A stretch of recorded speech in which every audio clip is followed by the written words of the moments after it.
Between 1929 and 1939, over 15 million Americans lost their jobs as unemployment reached 25%.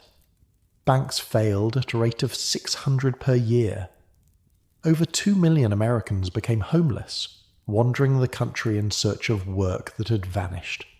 They needed survival techniques that could sustain life without spending a single cent.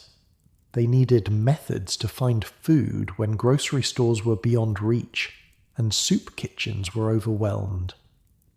Here's what life was really like for America's hobos during the deadliest economic collapse in modern history. So yeah, if these stories work for you, subscribe. And I'm curious, what time is it where you are? Comment below.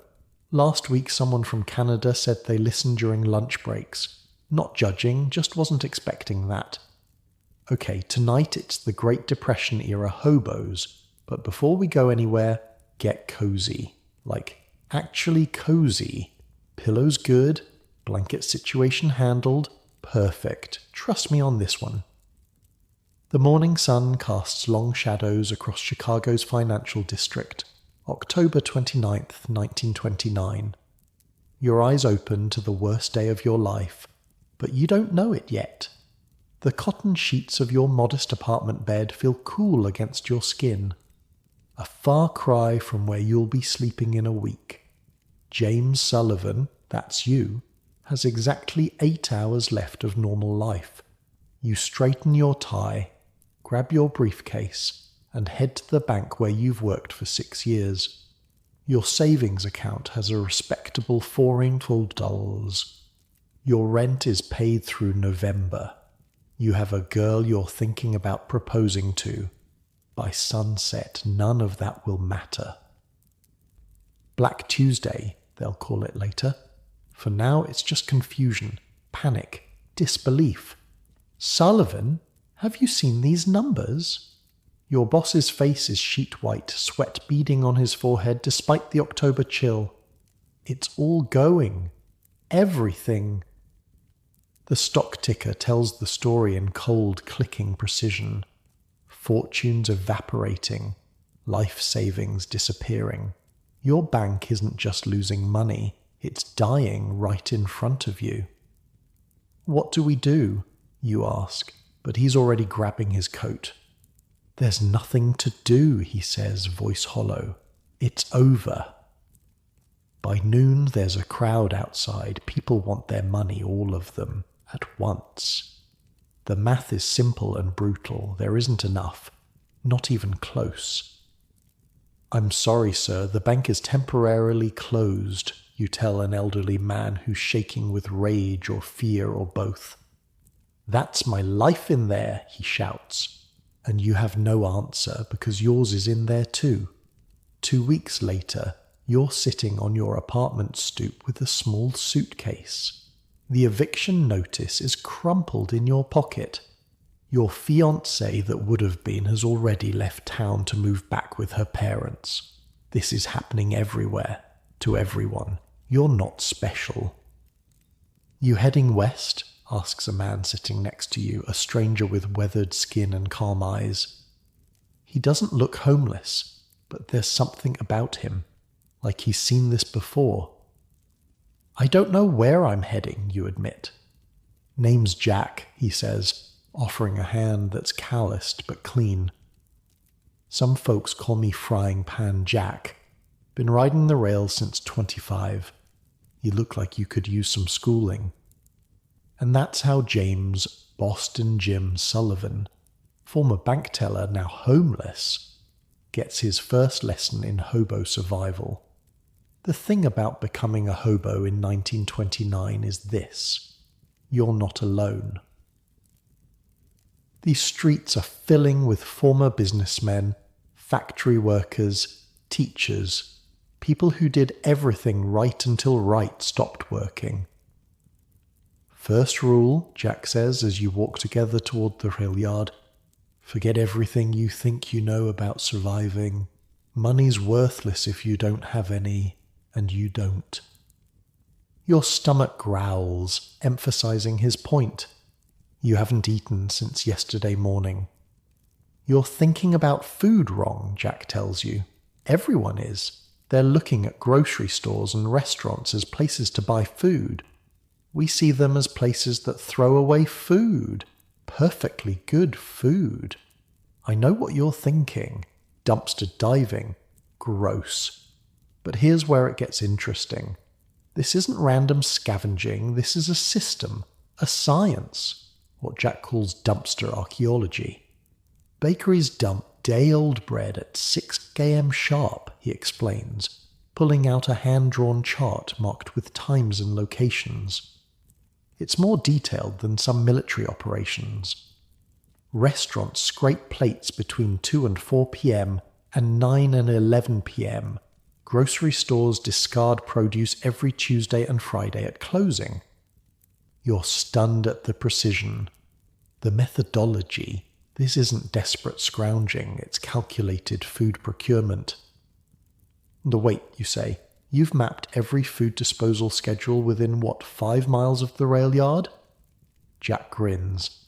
5 miles is about right. Walking distance. We don't waste energy, and we don't waste time. Time is the one thing we've got plenty of, but energy? That's precious when you're hungry. By November, you've made it to Bakersfield, California. The weather's better, but hunger is hunger everywhere. You've lost 15 pounds and gained 1,000 miles of hard travel. Jack's still with you, and he's about to demonstrate your first real hobo food procurement lesson. Watch and learn, he says outside a small restaurant. It's 8:45 p.m. The place closes at 9. Timing is everything. Jack straightens his shirt, patched but clean, and smooths his hair. He looks respectable. Not wealthy, but not desperate either. This, you'll learn, is crucial. Wait here, he says. Watch how I walk in, not through the front, never the front. You observe as Jack circles around to the back door where a young man is already taking out trash. Jack's approach is careful, measured. He waits until the kitchen worker sees him before speaking. "Good evening, sir," Jack says, his voice clear and dignified. "I'm travelling through looking for work. Would you have any food that's going to waste that I could take with me?" The phrasing is masterful. Not begging. Offering to solve a problem, waste disposal, while maintaining dignity. The kitchen worker hesitates, then shrugs. "Chef was gonna toss these," he says, holding out a bundle wrapped in newspaper. "Couple chicken legs and some potatoes, not much." "That's very kind," Jack says, accepting the package like it's a reasonable business transaction. "Thank you." As you walk away, Jack explains, 7 out of 10 times that works. The key is looking clean, being polite, and hitting them at the right time, when they're closing but before the food gets tossed. Nobody wants to be the one who throws food in a trash can while a hungry person watches. Makes them feel bad. That bundle of chicken and potatoes is a feast. You and Jack eat sitting on your coats near the rail yard, watching the stars come out. "What about when that doesn't work?" you ask between bites. Then we move to Plan B, the dumpster archaeology system. Jack becomes serious. This is where most beginners make fatal mistakes. They grab whatever looks edible. That's how you get sick. That's how you die. Survival as a hobo isn't just about finding food, it's about finding safe food. There's a science to it. Bread that's hard but not mouldy? Good. Produce with surface blemishes but solid flesh? Good. Canned goods with dented containers but intact seals? Good, Jack explains. Meat older than 4 hours? Bad. Dairy without refrigeration? Bad. Anything with visible mold or unusual odours? Very bad. The rules are strict because the consequences are severe. There are no hospitals for hobos, no sick days, No one to take care of you if food poisoning hits. Boston Jim, Jack says. The nickname has stuck by now. I've seen men die from eating the wrong garbage. Not worth the risk. Your education continues through November into December. You learn about food caches, hidden storage systems near major rail junctions where non-perishable items can be stored for future use. Never keep all your food in one place, Jack advises as you help him construct a small cache under a railroad bridge.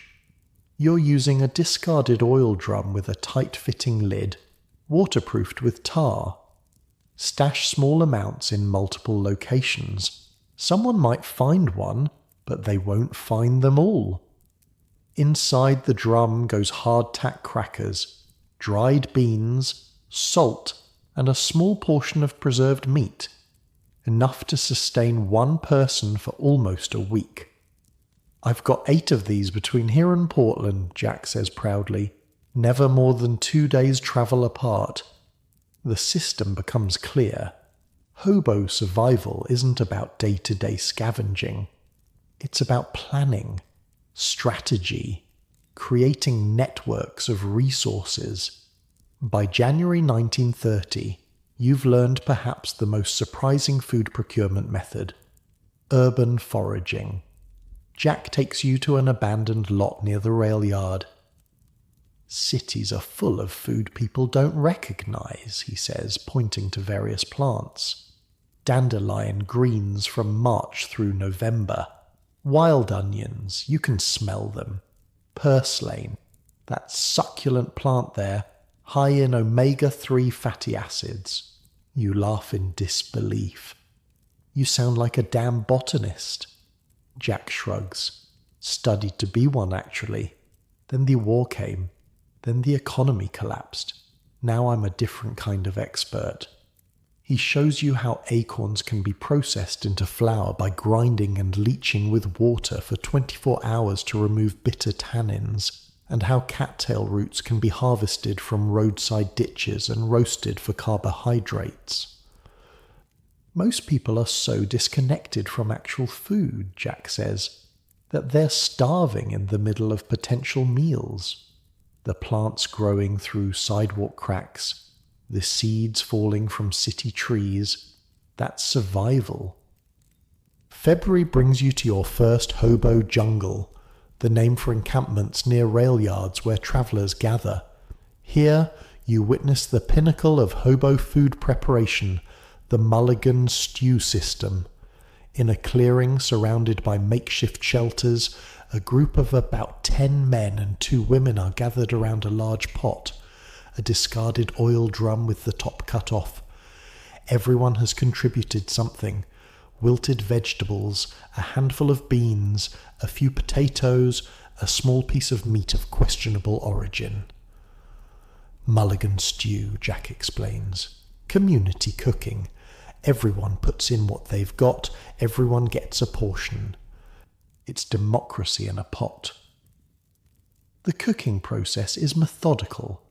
A low fire maintained for 3 hours, stirred every 15 minutes to prevent burning. The aroma is surprisingly good, and when your portion comes, measured carefully according to what you contributed, it's the most satisfying meal you've had in months. How do you prevent someone from just taking more than their share? You ask an older hobo who seems to be supervising the distribution. Try it and find out, he says with a smile that doesn't reach his eyes. Hobo justice is swift. You steal food from hungry men, you won't be welcome in any jungle from here to New York. Word travels on the rails faster than the trains themselves. And that's when you begin to understand the most critical aspect of hobo survival.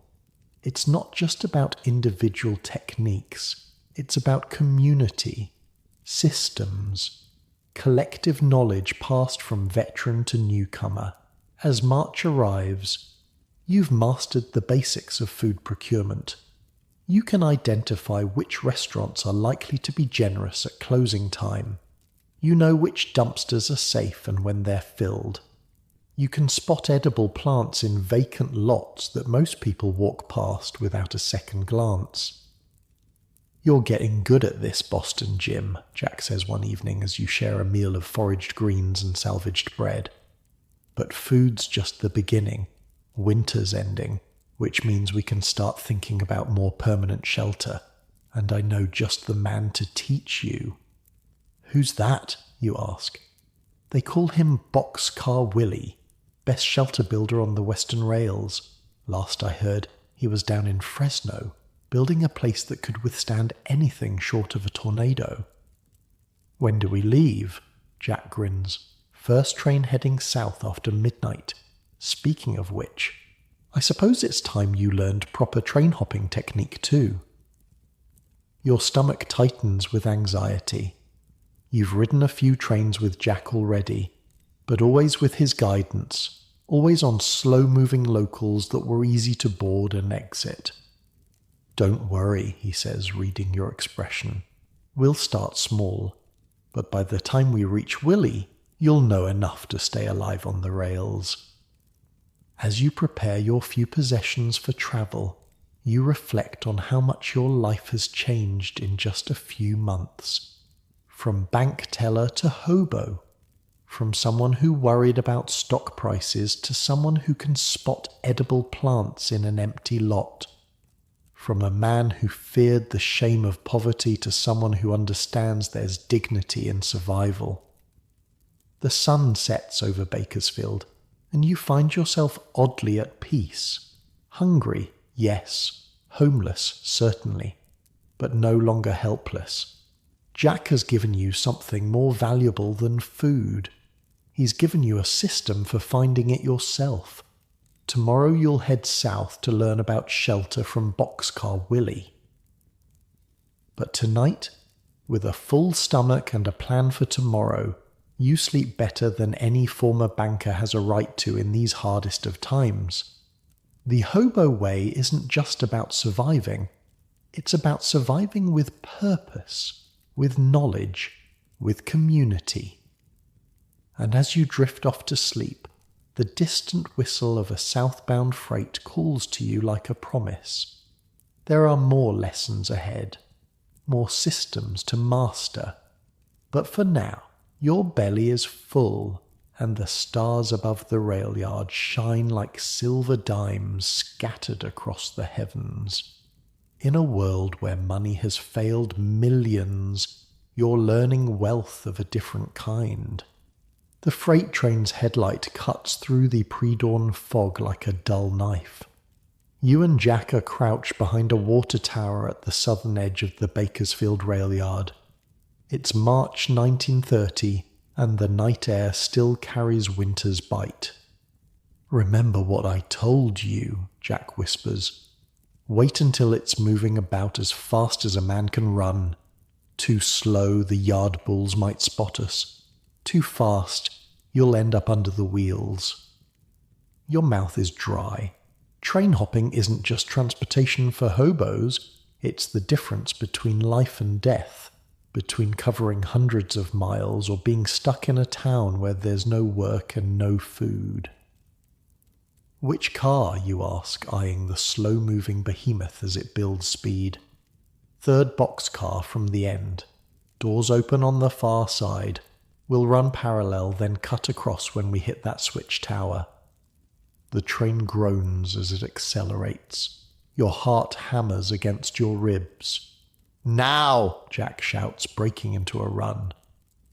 You follow, legs pumping, eyes fixed on the passing boxcars. Gravel crunches under your worn shoes. The train is moving faster than it looked, maybe 12 miles an hour, and picking up speed. Jack reaches the tracks first, times his approach, and grabs a ladder rung. In one smooth motion, he swings himself up and onto the small platform. He turns, extending his hand. "Commit!" he yells over the train's roar. "Don't hesitate." You're running full out now, lungs burning. The ladder is coming up fast. Too fast? Your hand reaches out, misses, reaches again, connects. Jack grabs your wrist and pulls.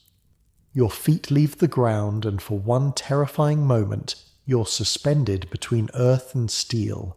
Then you're on, heart pounding, adrenaline surging. Jack is grinning. Congratulations, Boston Jim.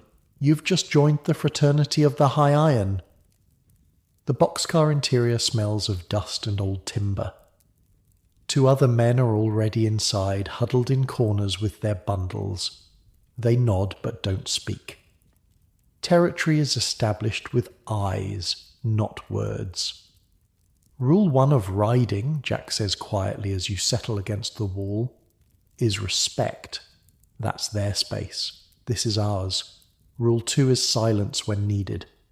Bulls check cars at stops. Talking gets you caught. You learn more rules as the night unfolds. Which cars are safest? Empty boxcars, yes. Refrigerator cars, sometimes. Coal cars, never. How to read the rhythms of a moving train to predict stops.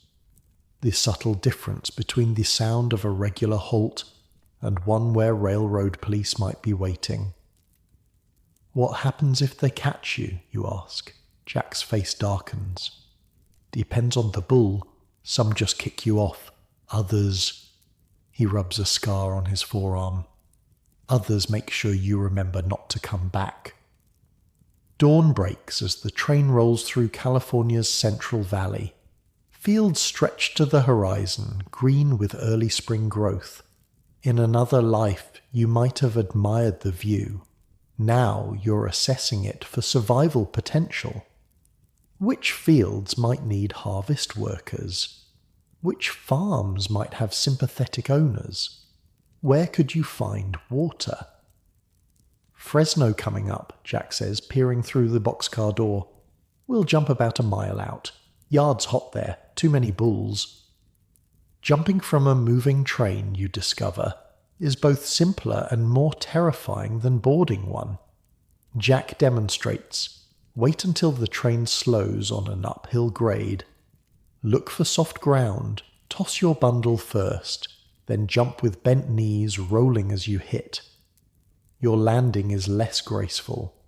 The impact knocks the wind from your lungs, and you taste dirt and blood where you've bitten your lip. But you're intact, nothing broken.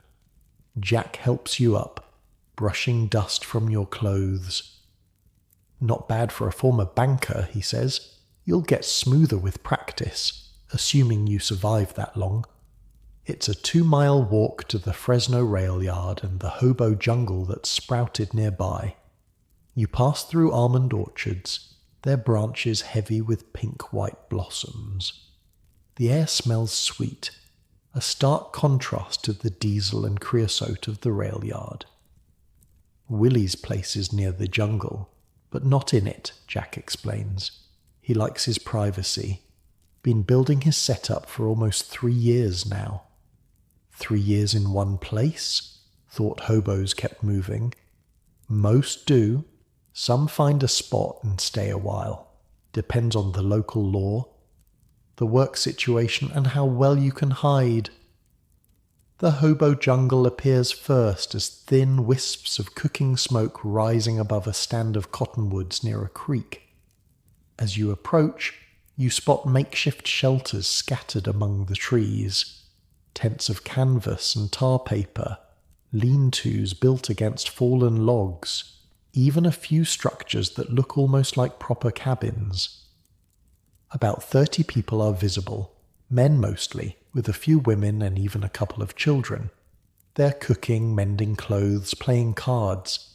It looks surprisingly almost normal, like a very poor, very improvised village. Ho, the camp, Jack calls as you approach. No one looks alarmed. A few nod in recognition. Jack, you ugly son of a gun. A tall man with a grey-streaked beard strides forward. Thought you were headed to Seattle. Change of plans, Doc. This here's Boston Jim, new to the road, looking for Willie. Doc gives you an appraising look. Another banker? Bank teller, you correct, wondering how he knew. Your hands, Doc explains. Soft, You'll toughen up or die trying. He gestures toward a path leading away from the main camp. Willie's round the bend by the old equipment shed.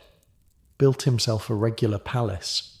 Crazy bastard thinks he's staying. The path winds through scrubby undergrowth before opening onto a small clearing.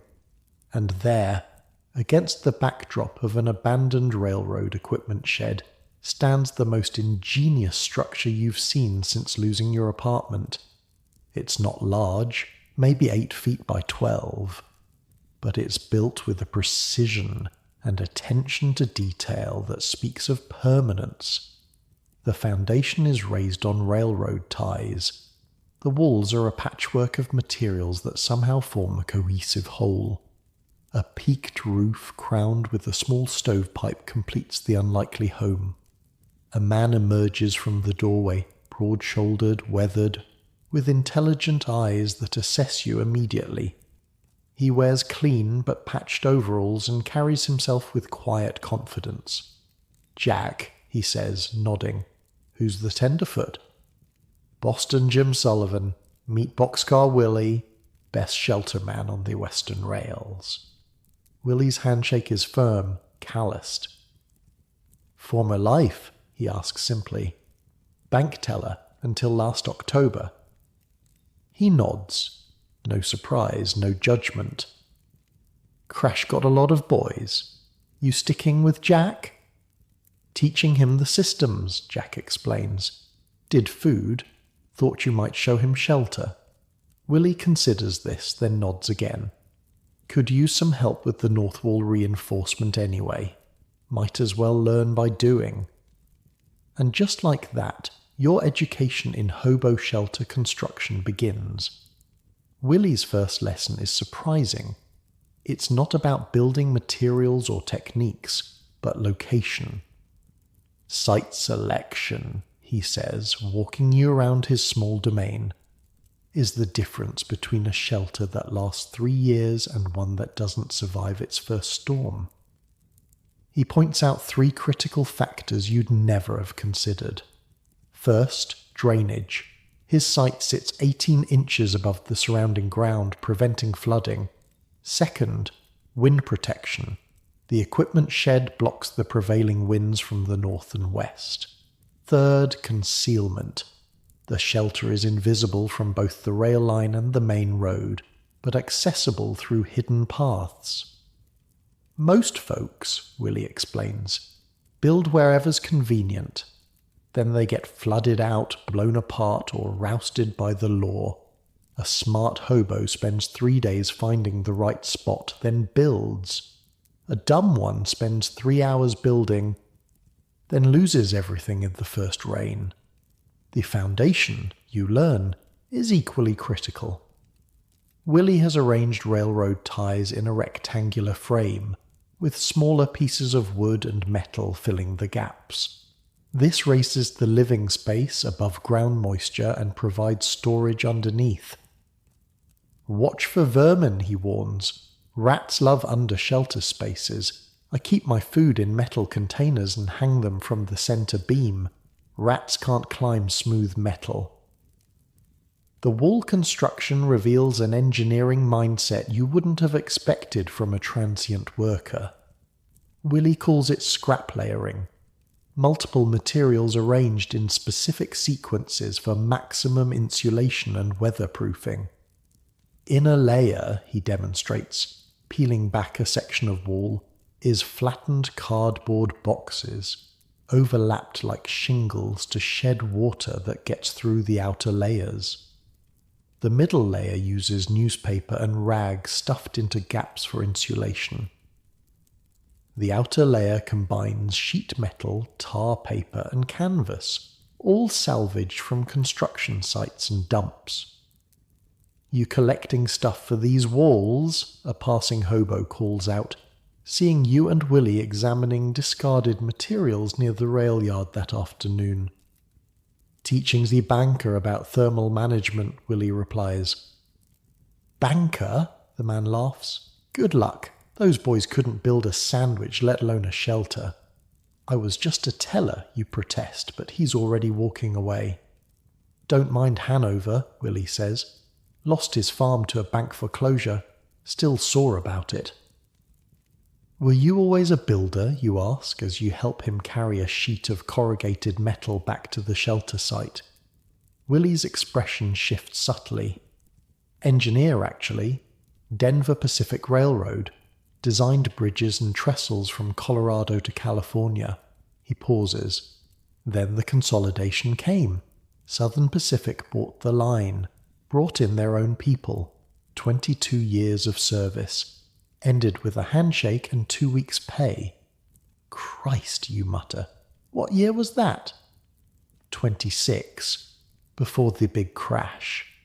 I was just ahead of the curve. He taps the metal sheet. Now I build smaller projects. Over the next week, you help Willie reinforce his north wall against the coming spring storms. The work is methodical, precise. Every material has a purpose. Every technique addresses a specific challenge. Water penetration, heat loss, structural integrity. The roof system, Willie explains, is the most critical component. His is peaked, constructed from 2x4 lumber, salvaged from demolished buildings. The rafters are spaced 24 inches apart for optimal support, covered with overlapping layers of tar paper secured with roofing nails and sealed with tar collected from road repair sites. Where'd you get the nails, you ask, noticing they're all nearly identical. Construction site down by the new courthouse. Workers drop more than they use. I go by at night with a magnet on a stick. Got about 5 pounds of nails that way. Even the rainwater management is sophisticated. A simple gutter system made from split tin cans directs water away from the foundation and into a collection barrel. Clean water's as valuable as gold, Willie notes. This barrel fills in one good rain. Lasts me 2 weeks if I'm careful. The interior reveals the true genius of Willie's design. A small wood-burning stove constructed from a large tin can sits in the centre of the space, with a chimney pipe extending through the roof. Around it, large tin cans filled with sand form a ring. Thermal mass, Willie explains. I heat these during the evening fire. Sand holds heat for 6 to 8 hours after the fire dies. Keeps the temperature comfortable through the night without wasting fuel. Ventilation holes near the floor and ceiling create air circulation, while preventing carbon monoxide build-up. A silent killer in many improvised shelters. Lost 2 good men last winter, Jack comments soberly. Built their shelter too tight, no ventilation. They went to sleep and never woke up. Carbon monoxide's got no smell, Willie adds. By the time you notice something's wrong, you're too confused to do anything about it. The sleeping area is another marvel of efficiency. Rather than a bed that takes up permanent space, Willie has built a platform that folds down from the wall, supported by legs that slot into floor holes. Daytime, it's up and out of the way. Nighttime, it's a bed. Blankets and bedding store in that wall compartment. You're most impressed by the hidden storage systems. Willie has constructed a false floor with concealed compartments for valuables, tools, and food supplies. The entrance is disguised with natural materials and positioned to be invisible from casual observation. You expecting thieves out here? You ask, watching him secure a small bundle of tools in one of the hidden spaces. Always plan for the worst, Willie says simply. Out here, your tools are your life. Lose them and you're starting from nothing again. Even security has been considered. A simple alarm system using tin cans and string surrounds the perimeter of his small property. Doesn't stop anyone determined, Willie admits, but it warns me if someone's approaching, usually enough time to decide if they're friendly or not. On your 5th day with Willie, A spring storm rolls in from the Pacific. The sky turns charcoal and wind whips through the trees surrounding the jungle. Most hobo shelters are hastily reinforced or abandoned entirely as their occupants seek refuge in the equipment shed or under the nearby rail bridge.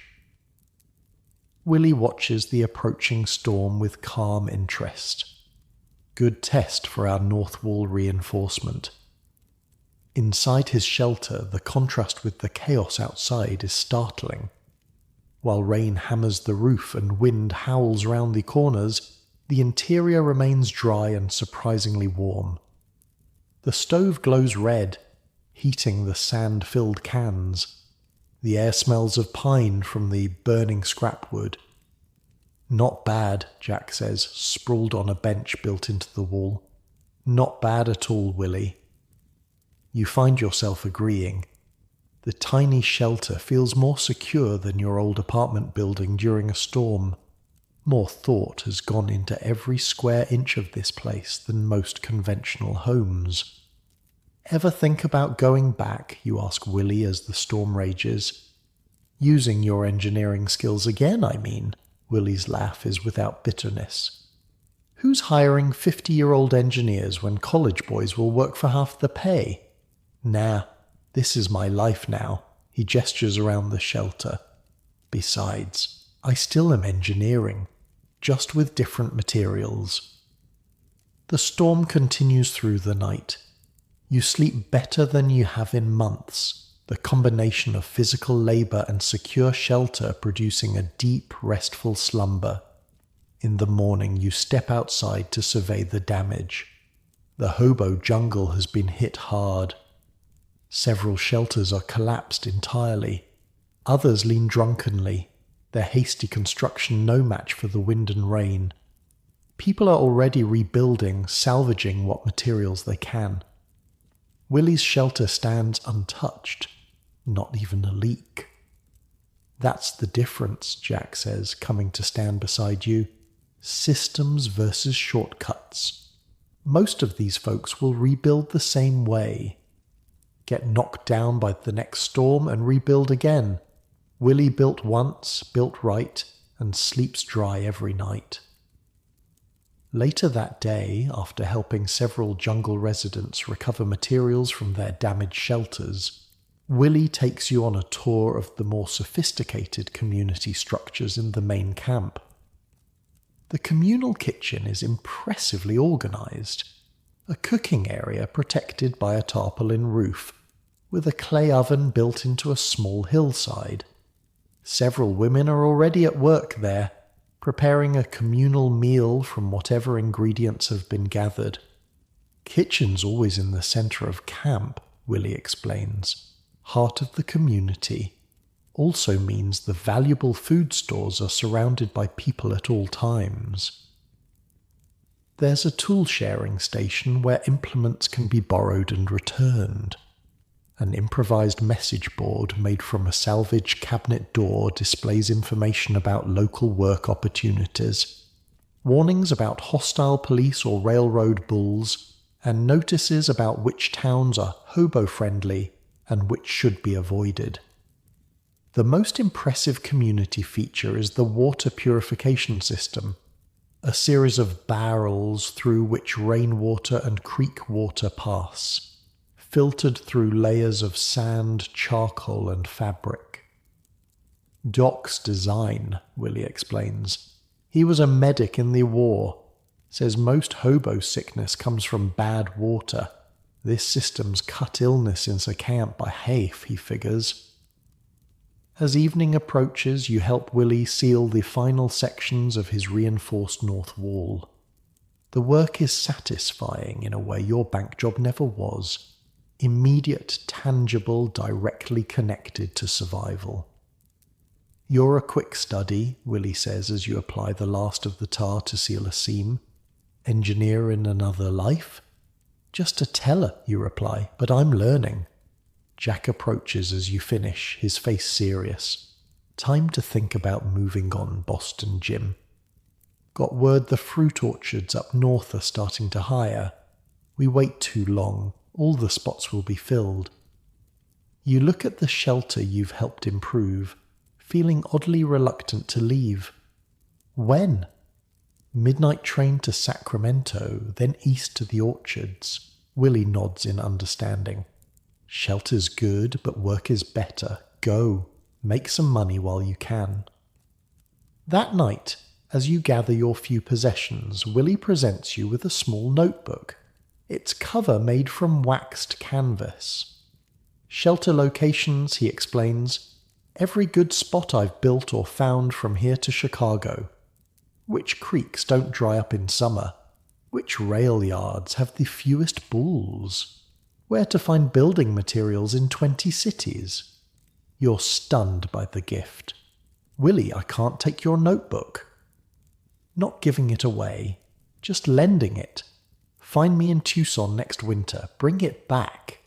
Maybe add some spots of your own. You tuck the notebook carefully into your inner coat pocket. Next to your most valuable possession, a small photograph of your parents. Everything else you own fits in a small pack. As midnight approaches, you and Jack prepare to head to the rail yard. Willie walks with you to the edge of the jungle. Remember, he says as parting advice, building fast gets you covered tonight. Building right keeps you alive through winter, and always check your ventilation. Fire's a friend until it's not. You thank him, knowing the shelter knowledge he's shared might literally save your life in the months ahead. Jack claps Willie on the shoulder. See you down the line, you crazy builder. Stay off the high iron in lightning, Willie replies. A hobo farewell that doubles as practical advice. As you walk toward the rail yard under a clearing sky filled with stars, you reflect on how much you've learned in such a short time. From food procurement with Jack to shelter construction with Willie, you're acquiring survival systems that work without money, without conventional resources. Where to next? You ask Jack as the lights of the rail yard come into view. North to the orchards for work, he says, then east. I know a fellow in Kansas City, Railroad Pete, best train man on the lines. If you think what you've learned so far is something, wait till you see Pete's transportation network. Man can get from coast to coast without spending a dime or getting caught once. Will we need to pay him for teaching, you ask, thinking of the few coins in your pocket, your entire worldly wealth. Jack laughs. Pete doesn't want money, he wants knowledge. Routes, schedules, bull patterns. Information's the real currency out here, Boston Jim. And after what Willie taught you about shelter spots, Pete will consider that payment enough. Ahead, a locomotive's headlight flares to life. Somewhere in the darkness, a switch clanks into position. Your next lesson awaits on steel rails pointed toward the horizon.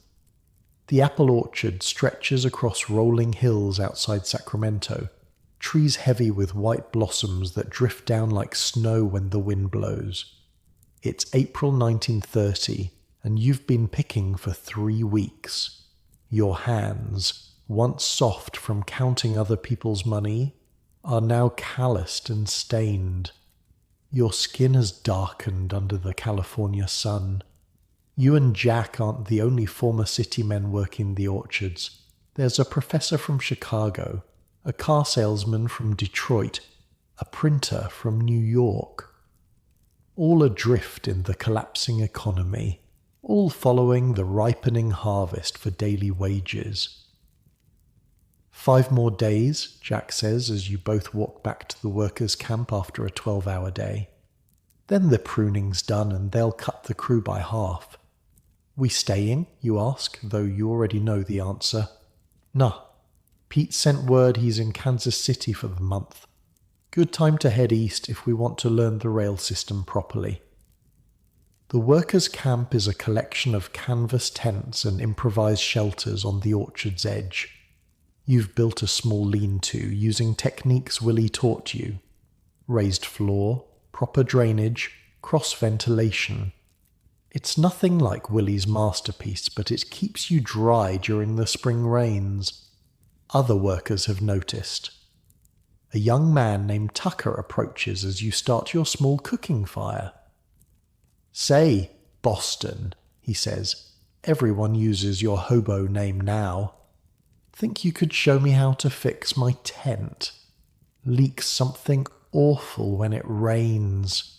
You find yourself explaining Willie's principles: site selection, layered materials, water flow management.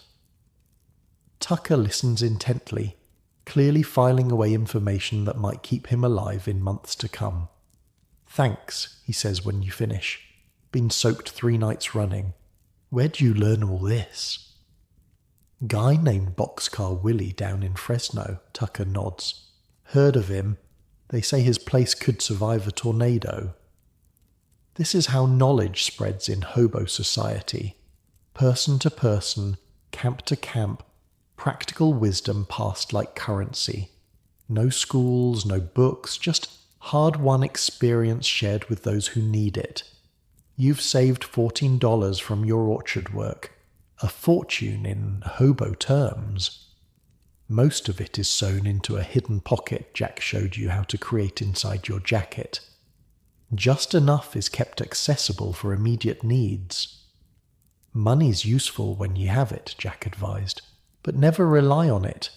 Systems work whether you've got cash or not." On your last night at the orchard, you share a meal with Tucker and 2 other workers. The talk turns to travel plans. "Thinking about Chicago," Tucker says. "My sister's there. Might have a place for me." "How are you getting there?" you ask. Tucker shrugs. "Same as I got here.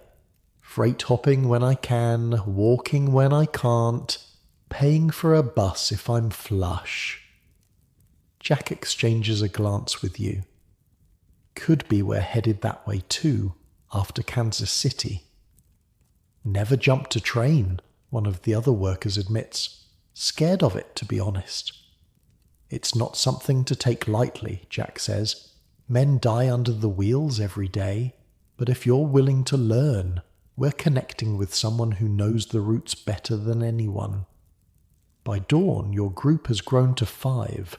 You, Jack, Tucker, and 2 brothers from Oklahoma named Elmer and Ray.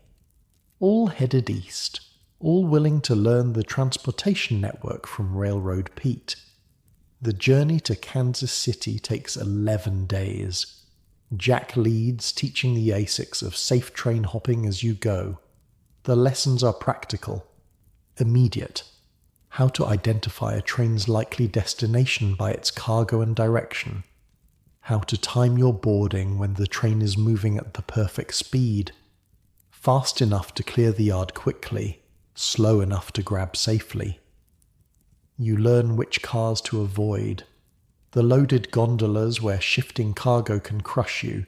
The tankers with no safe riding spots. The autorack cars where railroad bulls always look first.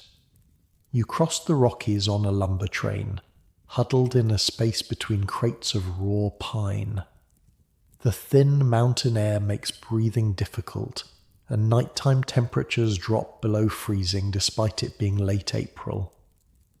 "Stay awake," Jack warns, as one of the Oklahoma brothers begins to doze.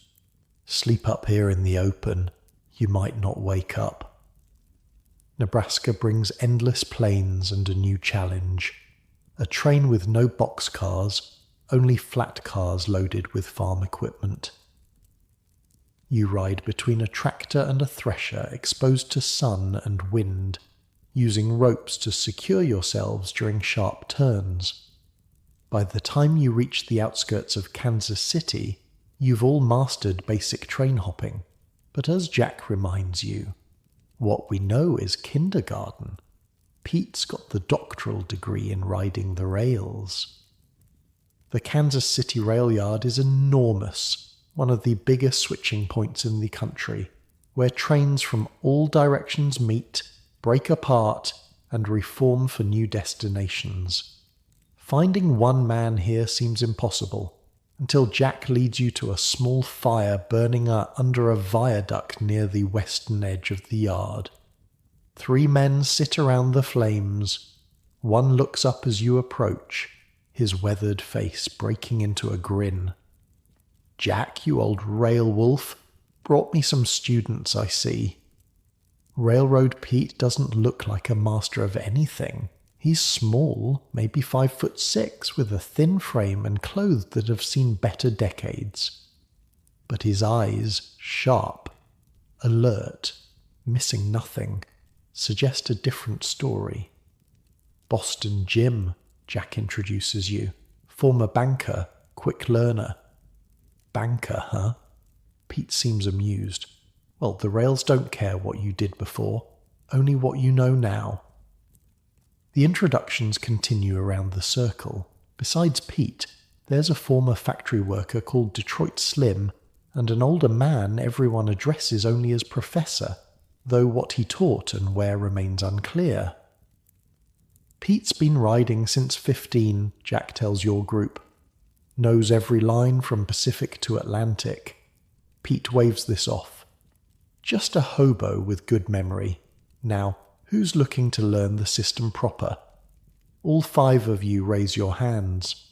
Good, Pete says. First lesson's tomorrow. Daylight's better for seeing what'll kill you. He gestures to spaces round the fire. Get some sleep. Dawn comes early. Railroad. Pete's first lesson begins before sunrise. He leads you through the pre-dawn darkness to a small hill overlooking the rail yard. Watch, he says simply, as the yard comes to life. For 2 hours you observe the intricate ballet of locomotives and cars. Pete narrates quietly, explaining what each movement means, which trains are being built for which destinations, how to identify local switchers versus long-haul freights, the rhythm of yard operations. Most hobos just see trains, Pete explains. I see schedules, patterns, a transportation network with rules as fixed as city bus routes. Know the patterns, you can get anywhere.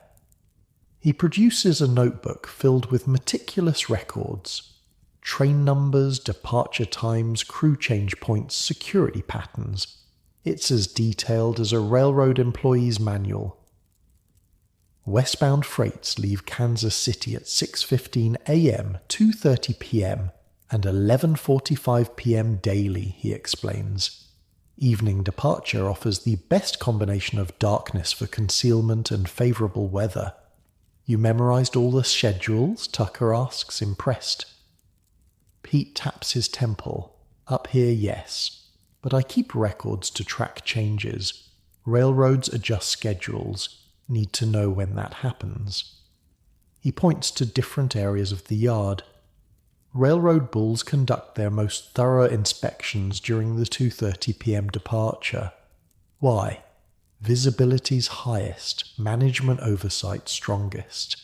Night and early morning skeleton security crew, much easier to board undetected. The level of detail in Pete's knowledge is staggering. He knows which yard supervisors are likely to look the other way and which will call the police.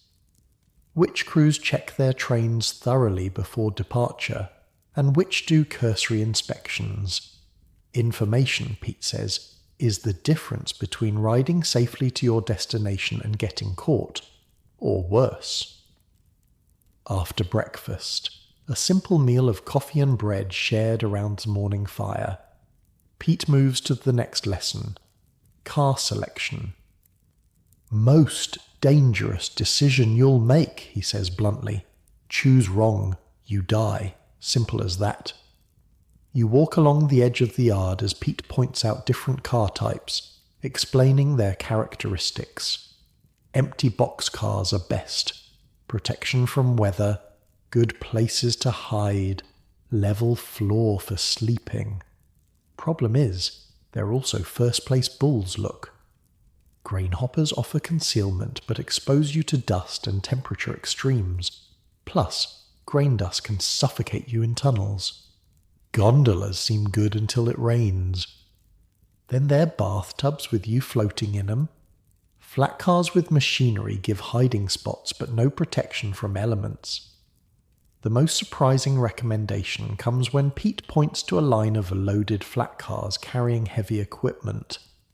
These are safest for avoiding bulls, he explains. Riders can hide behind machinery while maintaining escape routes. Bulls rarely climb up to check. Too much effort. His preferred strategy involves targeting cars positioned 15 to 20 positions back from the locomotive. Too close to engine, crew might spot you, Pete explains. Too far back, coupling jerks can throw you off. Middle's the sweet spot. Refrigerator cars, reefers in Hobo parlance, earn special mention. When empty, they're ideal. Good ventilation, insulated against temperature, and minimal railroad supervision because they're not carrying expensive cargo anymore. The education continues throughout the day, moving from car selection to boarding techniques. Here, Pete is deadly serious. This is where men die, he says. Every year, thousands of hobos end up under the wheels. One mistake is all it takes. The technique is specific. Wait until the train reaches 8 to 12 miles per hour. Fast enough that railroad security can't easily pursue on foot, but slow enough to board safely. Run alongside the selected car for 20 to 30 yards to match its speed.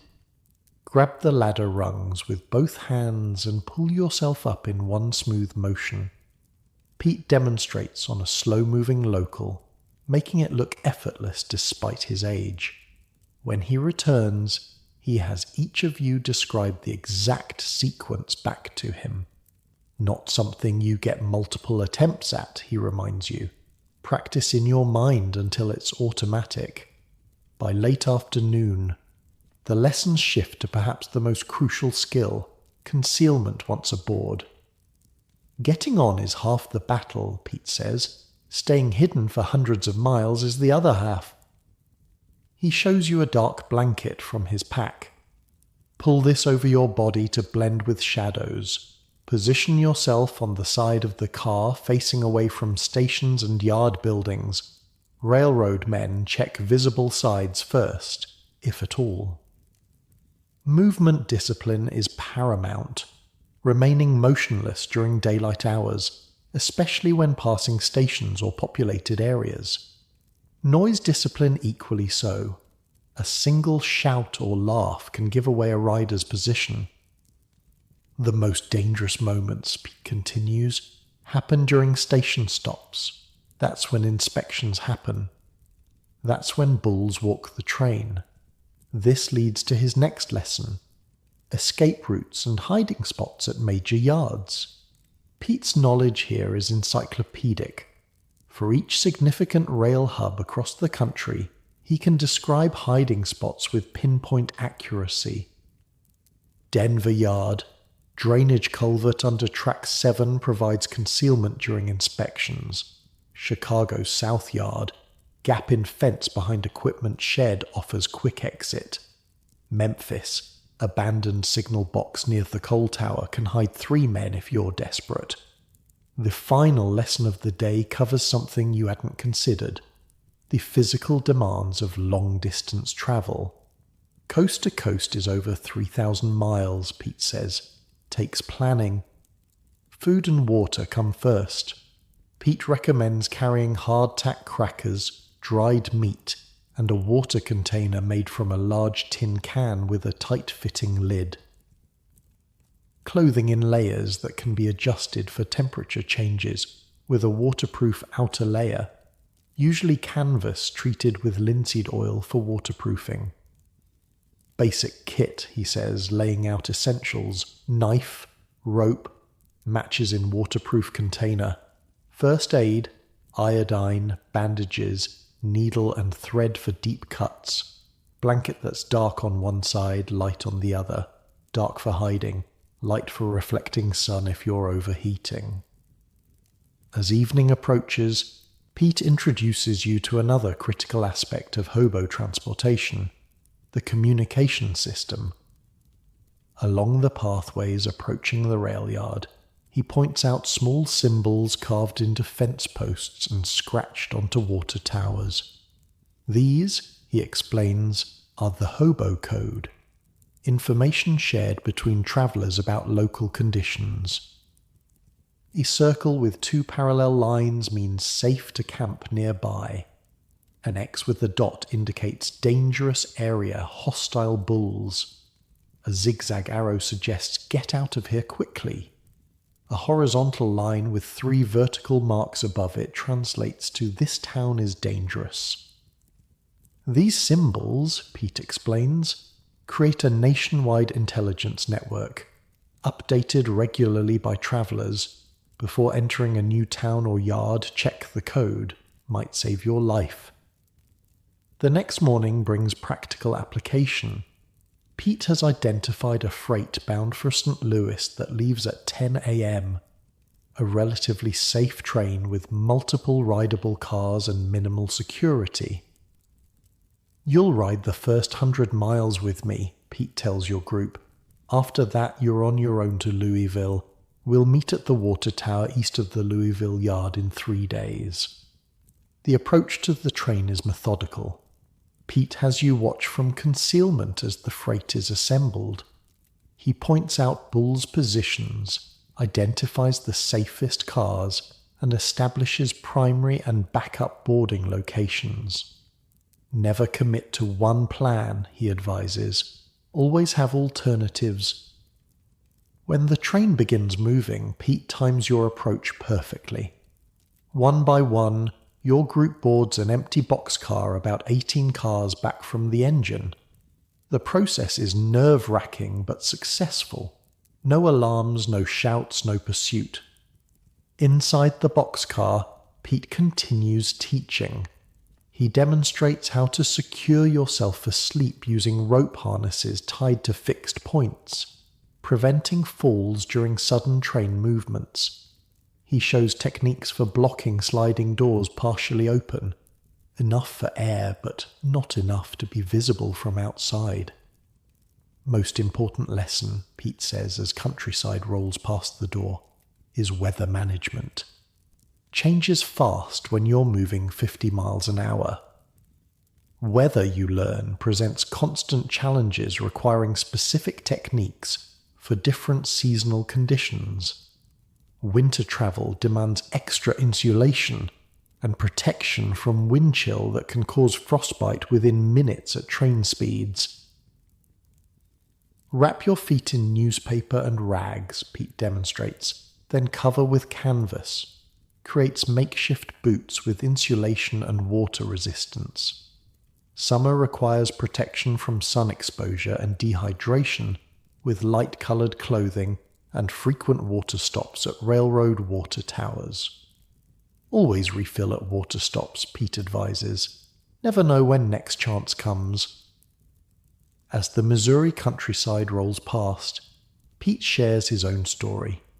Unlike many hobos forced onto the road by economic disaster, he chose this life after returning from the Great War. Couldn't settle, he explained simply. Something in me kept moving. 21 years on the rails now. No family, Tucker asks. Pete's expression shifts subtly. Had a wife in Tulsa, daughter too. Spanish flu took them in 19 while I was still overseas. He stares out the boxcar door. After that, no reason to stay anywhere. The admission creates a moment of quiet understanding. Everyone around you has lost something. Homes, jobs, families. The rails are both escape and destiny. Near Jefferson City, Pete prepares your group for independent travel. He quizzes each of you on route knowledge, emergency procedures, and yard layouts in St. Louis and Louisville. Remember, he says as the train slows for a crew change, giving him the opportunity to disembark, information keeps you alive. Never board a train if you don't know where it's going. Never enter a yard without knowing the escape routes. With that, he's gone, slipping away as the train crawls through a small switching yard. Your group continues eastward, now applying Pete's lessons without his guidance. The responsibility feels heavy.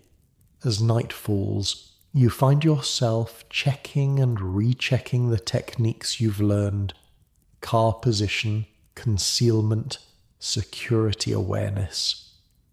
A midnight crew change in St. Louis becomes your first real test. Railroad bulls with flashlights walk the length of the train, checking cars seemingly at random. Your group remains frozen in the shadows of your boxcar, barely breathing. The flashlight beam sweeps across the open door but doesn't linger. When the train finally resumes its journey east, Tucker breaks the tension with a whispered joke. Guess they don't care much about catching bankers these days. The laugh that ripples through your group feels like release and triumph. You're learning, adapting, surviving. 2 days later, dusty and tired but successful, your group reaches the Louisville yard. You find the water tower Pete mentioned and wait. By sunset he appears, nodding with approval when he sees all 5 of you made it. "Not bad," he says simply. "Ready for the next lesson?" As the Kentucky twilight deepens around you, Pete begins explaining the intricacies of long-distance route planning. How to navigate from coast to coast using connecting trains, timing layovers, and managing the complex web of America's rail system. The country has shrunk for you, transformed from an impassable wasteland of economic collapse into a navigable network. With Pete's knowledge, no destination seems unreachable, no journey impossible. You think back to October, to the man you were, trapped in a failing bank watching your life collapse with the economy. That man couldn't imagine surviving a week without money. Now, months later, you understand what Jack told you that first night. Systems matter more than dollars. "Pay attention now," Pete says, spreading a hand-drawn map on the ground. "This here's how you get from anywhere to anywhere in America without a cent to your name." And under the stars, surrounded by men who've lost everything but their will to survive, you lean forward to learn the next lesson. Summer heat shimmers above the rail yard in Louisville as Pete completes your route planning lesson. It's June 1930, 8 months since you lost everything in the crash. Your skin is now deeply tanned, your once soft hands calloused, your city clothes replaced by durable workwear acquired through trade and occasional purchases. "Got word of something interesting," Pete tells your group the next morning. Big jungle forming outside Spokane, not just a camp, a real community, organized, run by a woman they call Mother Jones. "The labor organizer?" Tucker asks. Pete shakes his head. "Different Mother Jones, no relation far as I know. But she's building something worth seeing. Community systems, not just survival techniques." The prospect of heading west again doesn't appeal to everyone. The Oklahoma brothers, Elmer and Ray, decide to continue east toward New York. Tucker is torn between Chicago and his sister, or this new opportunity to learn. "What do you think, Boston?" Tucker asks you. "Worth checking out?" You look to Jack, who's been unusually quiet. "I know of her," Jack finally says. "Met her in Seattle 2 years back. Smart woman, practical, not a dreamer or a preacher. If she's building a community, it'll be one that works. That settles it for you and Tucker. 2 days later, you're westbound with Jack and Pete, leaving Louisville on a fast freight headed for St. Louis, where you'll connect with the northern route. The journey west is different this time. With Pete's guidance, you travel with a confidence that would have been unimaginable months ago. You know which trains to catch, which yards to avoid, how to time your movement through dangerous territories. You're not green anymore, Jack observes one evening as you all share a meal beside the tracks in Nebraska. Starting to look like a proper rail rider. Still got banker written all over him, Pete jokes, but there's approval in his voice. The northwestern route takes you through Montana's spectacular landscapes, vast plains rising to meet distant mountains, valleys cut by rivers that flash silver in the summer sun. Despite the beauty, you're always aware of the human cost of the economic collapse. Every town shows signs of the Depression's grip. Closed businesses, makeshift shelters, lines for what little relief is available. At water stops, you encounter other travellers, many new to the road, still learning the harsh lessons of survival without money. Was like that my first year, Pete says, watching a young family struggle to make shelter from canvas scraps near a water tower in Idaho. Difference is, there were fewer of us then. Resources weren't so stretched. You've become a teacher now as well as a student, sharing food procurement techniques with a former accountant from Philadelphia, showing a young couple how to build a rain-resistant shelter using Willie's methods. This, you realize, is another aspect of Hobo community. The constant transfer of survival knowledge from experienced to novice. No schools, no books, just life-saving information passed person to person. Information, as Pete likes to say, is the only wealth that grows when you give it away. You reach Spokane in late June. The Hobo jungle Pete mentioned isn't hard to find. It's become almost legendary among rail riders. Located in a wooded area where Latter Creek meets the Spokane River, it's far larger and more organized than any camp you've seen. From a distance, it looks almost like a small village. Smoke rises from multiple cooking fires. Structures of varying sophistication are arranged in rough rows. People move with purpose rather than the aimless waiting that characterizes many hobo camps. "Ho, the camp," Pete calls as you approach the perimeter. 3 men step forward, a welcoming committee and security check combined. "Pete, Jack," one of the men breaks into a grin. "Heard you might be coming this way." Information travels faster than people in the hobo world, a fact that still surprises you. Boston Jim and Tucker, Jack introduces.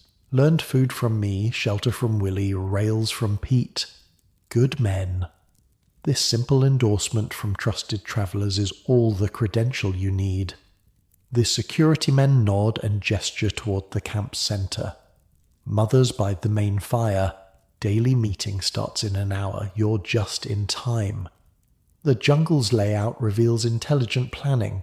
Sleeping areas are separated from cooking zones. A washing area is established downstream from the water collection point. Latrines are dug far from both. Simple pathways connect different areas, and someone has even erected rough signposts. "Place has changed since I was through in spring," Pete murmurs, clearly impressed. "Getting organized." The camp's population is larger than you expected. At least 50 people, including a few women and even 3 children. Most surprising is the diversity.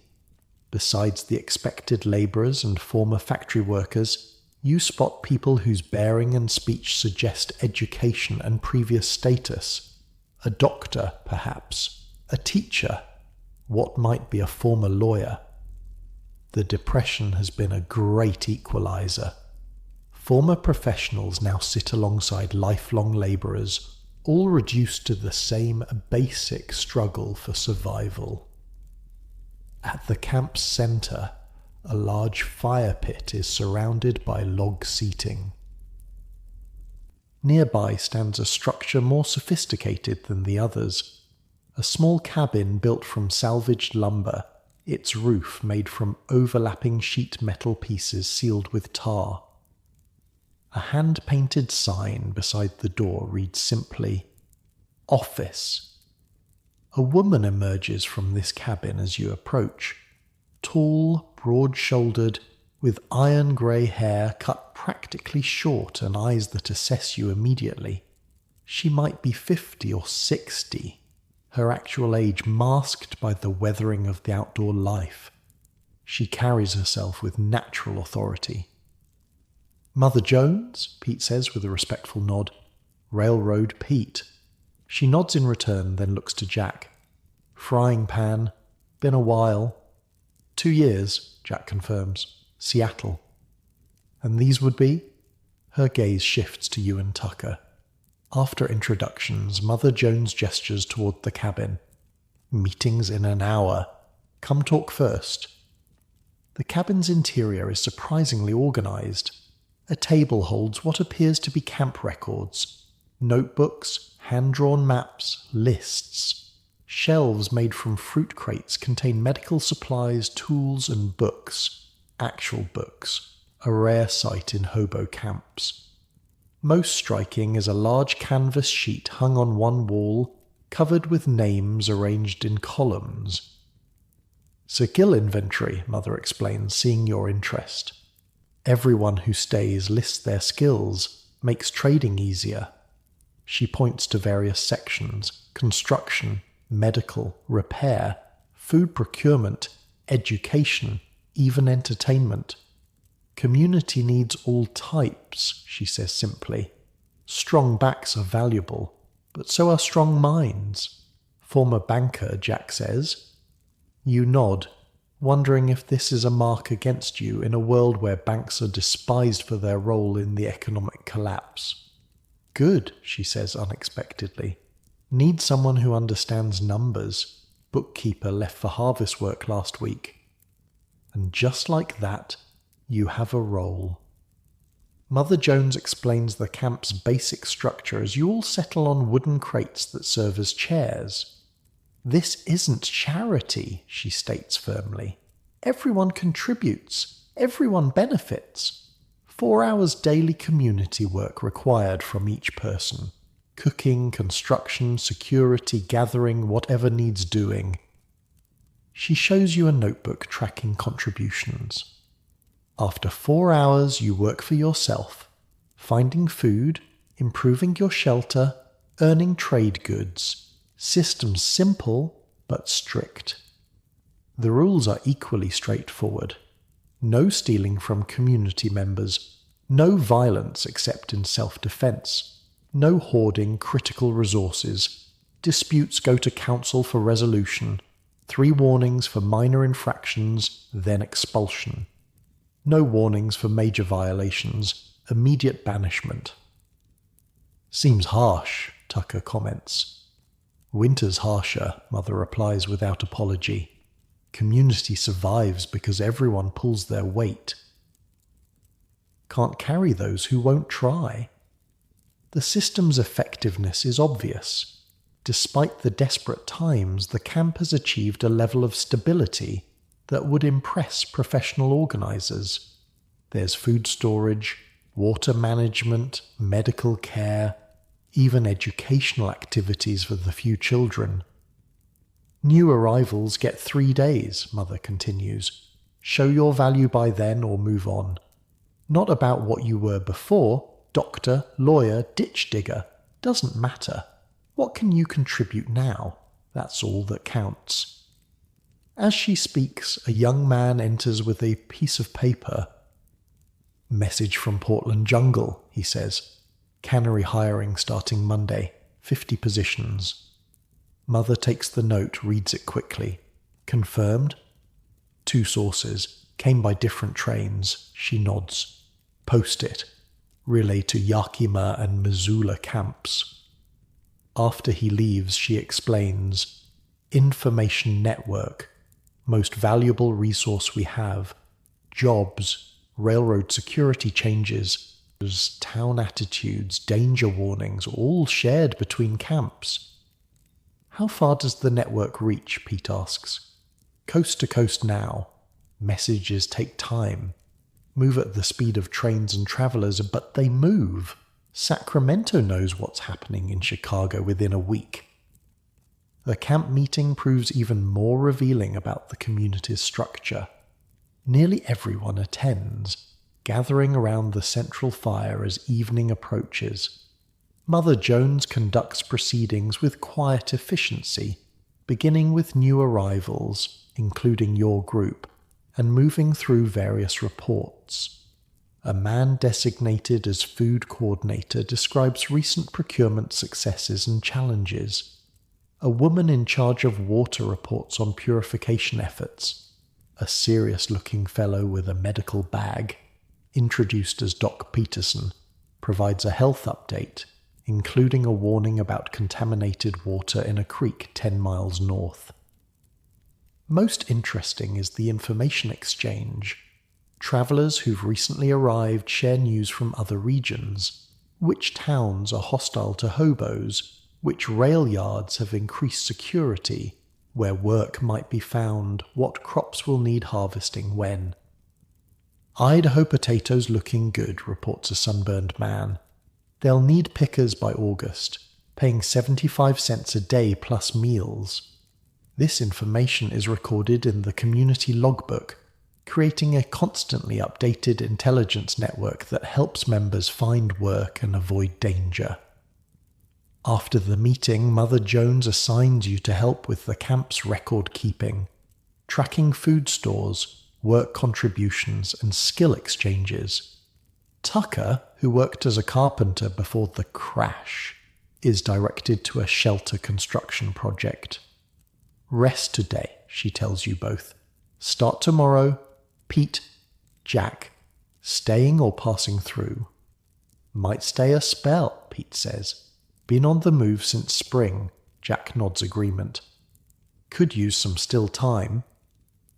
You're shown to an area where you can build temporary shelters. Several camp members offer materials and assistance, demonstrating the community's approach to new arrivals. You're not given shelter. You're given the means to create it yourself, along with knowledge from those who've been there longer.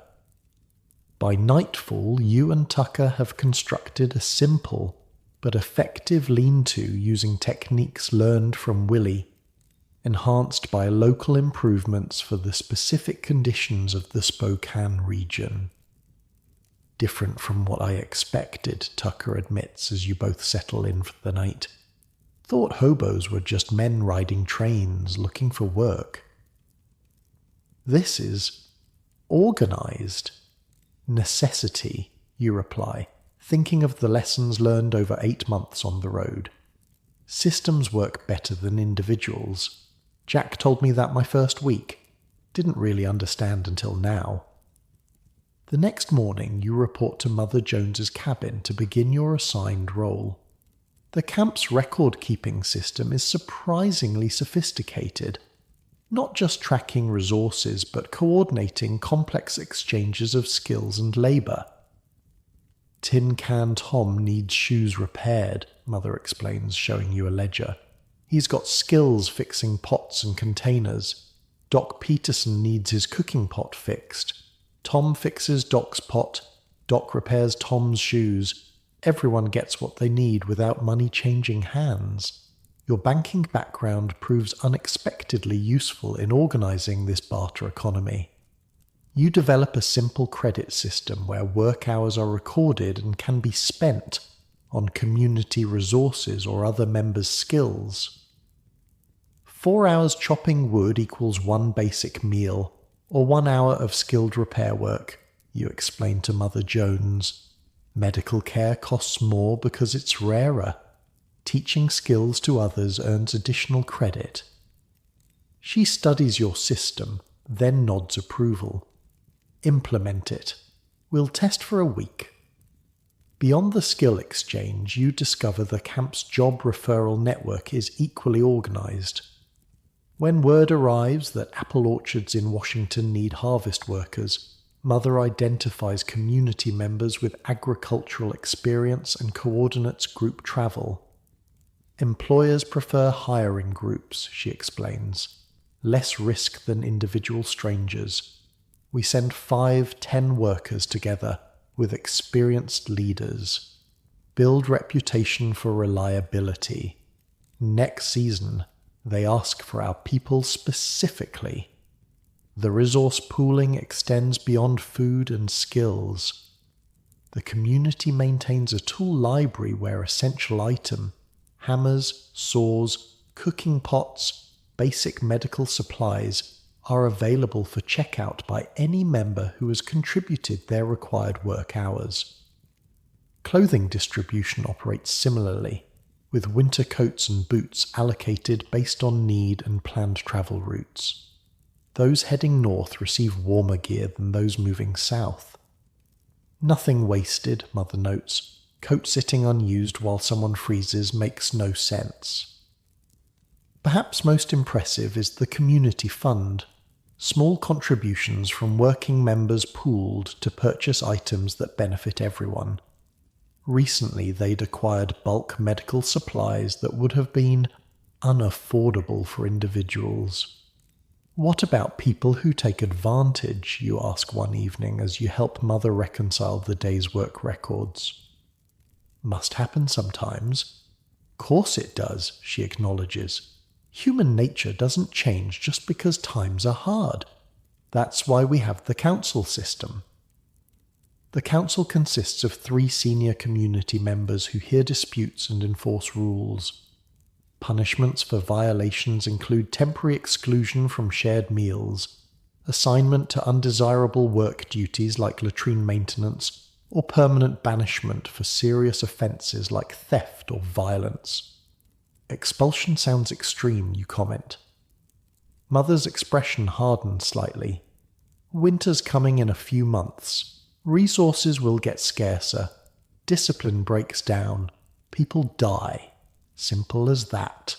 One person stealing food might mean 3 others starve in February. You witness the council in action when 2 men come to blows over a missing knife. Evidence is presented, witnesses questioned. The judgment is swift. The knife must be returned, and both men assigned to garbage detail for 3 days. Second offence means a week of garbage duty, the lead councilman warns. Third means you leave, permanently. The threat works because everyone understands the stark reality. Survival outside the community is significantly more difficult. The harsh discipline isn't arbitrary cruelty. It's necessary for collective survival. Medical care represents one of the most critical community services, as professional health care is completely unavailable to homeless populations. Doc Peterson, you learn, was a veterinary assistant before the crash, not a physician, but someone with basic medical knowledge that's better than nothing. He's organised a primitive medical system using his knowledge of veterinary medicine, folk remedies, and basic first aid techniques. Most common problems are foot-related, he explains when you visit the medical tent to inventory supplies. Infections from walking, trench foot from wet conditions. Treat early, they heal. Wait too long, might lose the foot, or worse. He maintains a supply of medicinal plants gathered from local areas. Willow bark for pain relief, echinacea for immune system support, plantain for wound treatment. When commercial medicines are available through purchase or trade, they are reserved for the most serious cases. Saved 3 lives last winter, Mother Jones tells you. 2 pneumonia, 1 infected wound. Would have died without community resources. No individual could have afforded the medicines. Security is another sophisticated system. Guard duty rotates among all able-bodied members, with specific protocols for dealing with railroad security, local law enforcement, and hostile civilians. Everyone does their shift, explains Watchman Mike, who coordinates the security rotation. 2 hours every third day. Small price for safety. Guards are positioned at camp entrances and elevated observation points using simple signal systems, whistle patterns, hand signals, to alert the community to approaching threats. Emergency evacuation procedures ensure the camp can be abandoned quickly if necessary, with predetermined meeting points for regrouping. By your third week in the Spokane jungle, you've fully integrated into the community. Your record-keeping system has been implemented, with adjustments based on practical experience. You've learned new survival skills from various members, each an expert in their domain. You've contributed to shelter improvements, food procurement, and information gathering. One evening, as you sit with Jack, Pete, and Tucker near the main fire, Jack makes an observation that strikes you deeply. Notice something, Boston? You haven't touched money in nearly a month, haven't needed it. It's true. The community's systems have provided everything necessary: food, shelter, security, even medical care when you developed a nasty cough that Doc Peterson treated with herbs and honey. Different kind of economy, Pete adds, based on what matters: skills, labor, knowledge, not pieces of paper that lose value overnight. Tucker, who's thrived in the carpentry role, nods agreement. My sister wrote from Chicago. Things are getting worse there. Soup lines stretching for blocks. People fighting over scraps. Here, everyone eats. Not feasting, Jack acknowledges, but surviving with dignity.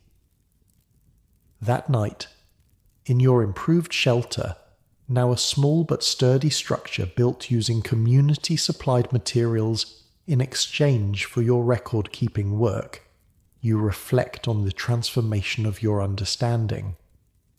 When you lost everything in the crash, you thought poverty meant the end of security, of community, of meaning. What you've discovered instead is that money was only one system for organizing human cooperation, and perhaps not the most resilient one. The Hobo communities have created alternative systems for food, shelter, transportation, healthcare, security, even justice that function without currency. Systems based on direct contribution, visible to all. Systems where wealth is measured in skills shared, work performed, knowledge passed on. As you drift towards sleep, you think about writing to your parents. They still believe you're dead or lost. Easier than explaining you've become a hobo. But perhaps they could understand this. You're not just surviving. You're part of building something that works when everything else has failed. Tomorrow brings new challenges. Mother Jones has asked you to help establish a satellite camp network. Smaller outposts positioned along major railroad lines that will provide rest stops, supply caches, and communication links for traveling members. The work continues. The systems grow stronger. And somewhere in America, the economy continues its free fall. But here, in this unlikely community of the displaced and dispossessed, people have found a different kind of wealth. The Spokane River glitters with early morning sunlight as you finish the satellite camp inventory. It's September 1930, and the first hints of fall colour touch the trees surrounding the main jungle. Nearly 3 months have passed since you arrived at Mother Jones's community, and in that time, your role has expanded from basic record-keeping to helping coordinate the growing network of camps. Numbers look solid, Mother Jones says, reviewing your latest report. 12 satellite locations established. 4 more planned before snow flies. The satellite camp network has become your primary responsibility. Smaller outposts positioned along major railroad lines that provide rest stops, supply caches, and communication links for traveling community members. Each is strategically located a day's journey from the next, creating a chain of safe havens stretching hundreds of miles. Yakima Camp needs more medical supplies, you point out, indicating a note from your most recent inspection trip. And the Missoula outpost reports increased railroad security. They've had to move location twice. Mother nods, making her own notes. Winter's coming. Everything gets harder. The change of seasons looms like a physical presence over the community. Summer's relative abundance is ending. Food sources are becoming scarcer. Temperatures drop sharply at night. Rain falls more frequently. Testing shelter construction. We've got maybe 6 weeks before first snow, Doc Peterson estimates during that evening's community meeting. Need to finish winterizing all shelters by end of month. The winterization efforts have been underway since late August, reinforcing shelters, stockpiling firewood, preserving food, repairing winter clothing. The rhythm of community work has shifted from expansion to preparation. Your shelter, once a simple structure, has evolved into a well-insulated cabin built against the hillside. The earth provides natural insulation on 3 sides, while the front wall, facing south to catch winter sun, is a patchwork of salvaged lumber, tar paper, and canvas, all meticulously sealed against drafts. Not bad for a banker, Tucker jokes as he helps you install a small wood-burning stove fashioned from an oil drum. The design incorporates lessons from both Willie and the camp's collective knowledge: efficient airflow, heat reflection, and most importantly, proper ventilation to prevent carbon monoxide poisoning. Check the chimney seal again, you insist, remembering Willie's warning. Rather be cold than dead. The stove installation is part of a larger winterization system. Around it you've arranged large cans filled with sand that will absorb heat during evening fires and radiate warmth through the night, conserving precious fuel. The entire community is transforming as winter approaches. Food procurement shifts from fresh sources to preservation and storage. Teams work in coordination, some gathering late fall apples and root vegetables from abandoned orchards and farms, others smoking meat or drying fruits over carefully maintained fires. Your banking background has proven unexpectedly valuable in resource management. Mother Jones has put you in charge of the winter food allocation system, calculating minimum nutritional needs, projecting supplies through April, and developing a distribution plan that ensures fair shares based on work contribution. 800 calories per day minimum, Doc Peterson advises as you work on calculations. Below that, people start weakening, get sick easier. Current projections show 1,000 calories daily through February, you tell him, reviewing your inventory records. After that depends on what we can still forage and what comes in through trade. The community's population has stabilized around 60 permanent members, with another 20 or 30 transient residents who stay for days or weeks before moving on. Many are heading south ahead of winter, following the remnants of harvest work into California and Arizona. Others, like you, Jack, Pete, and Tucker, have committed to wintering in the Maine jungle. The decision wasn't made lightly.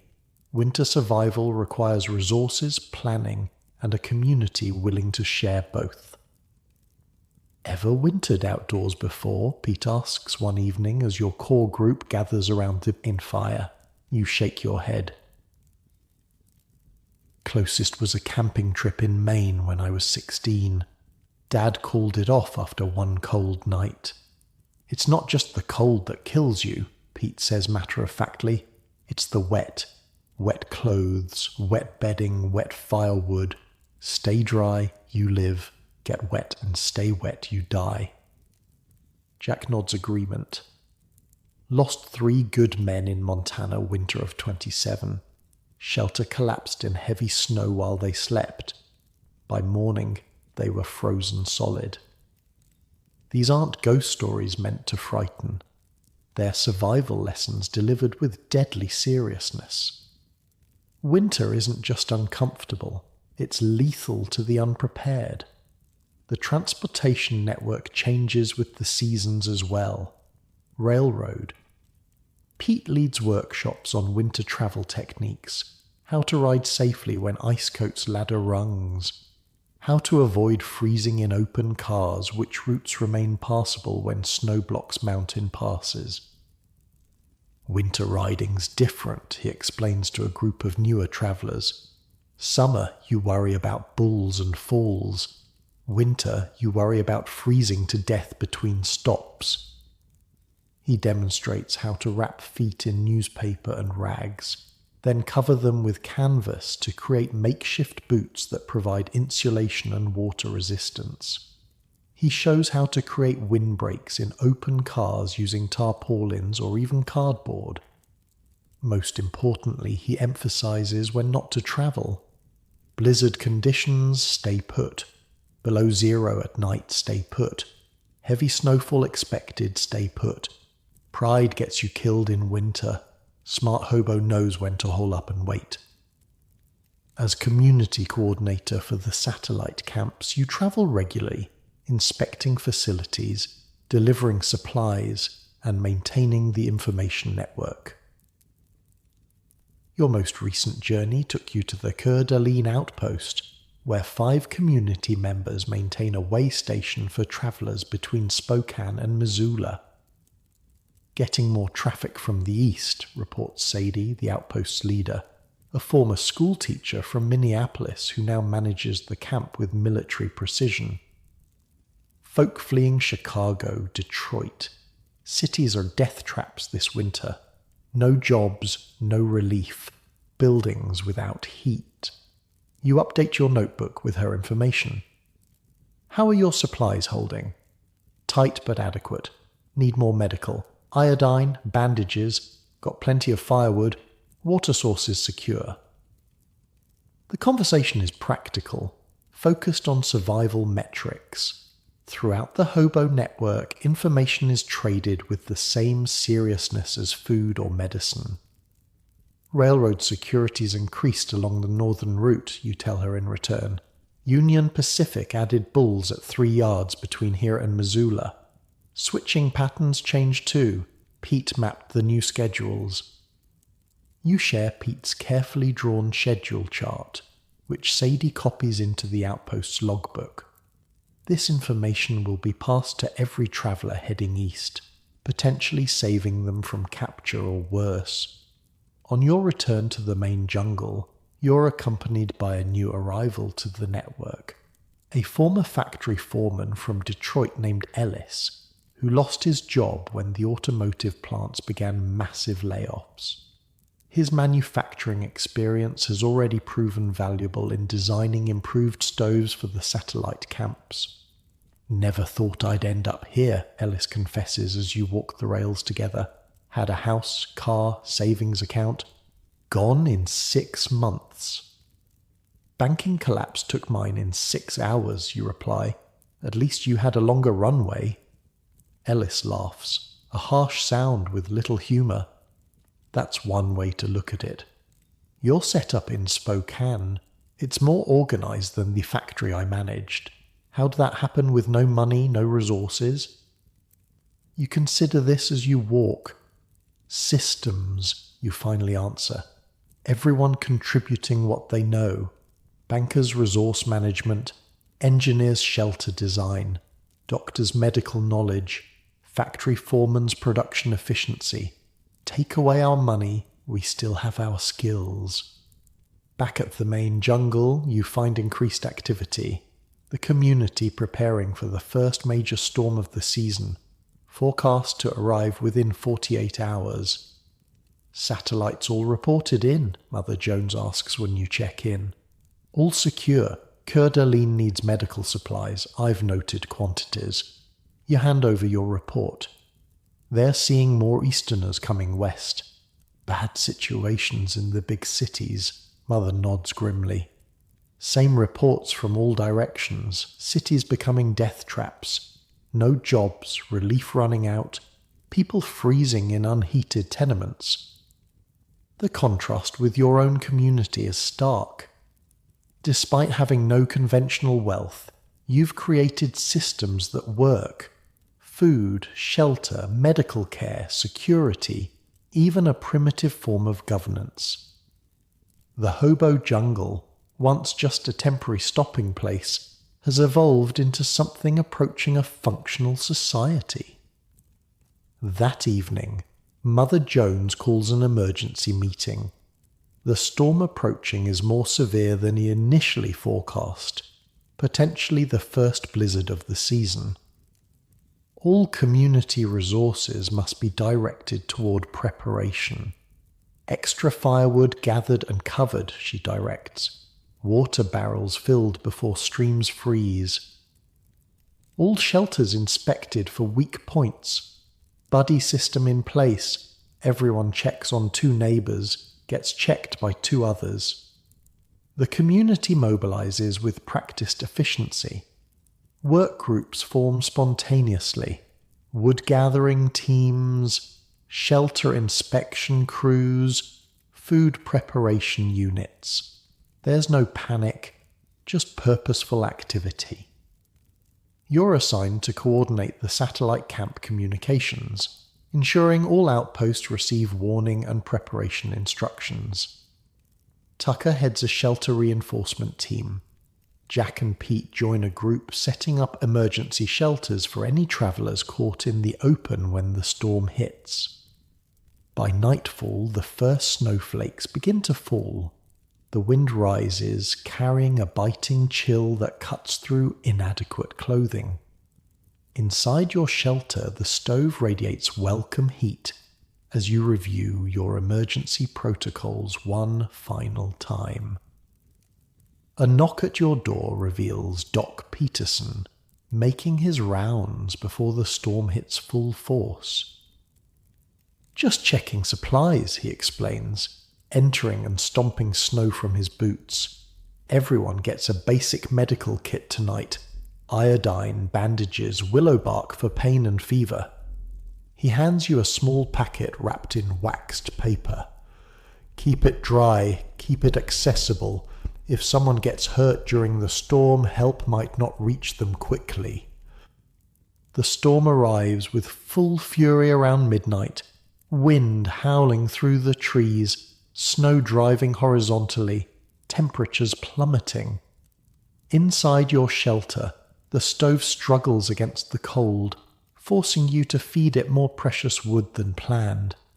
Sleep comes in snatches, interrupted by the need to maintain the fire and check for snow buildup that might collapse the roof.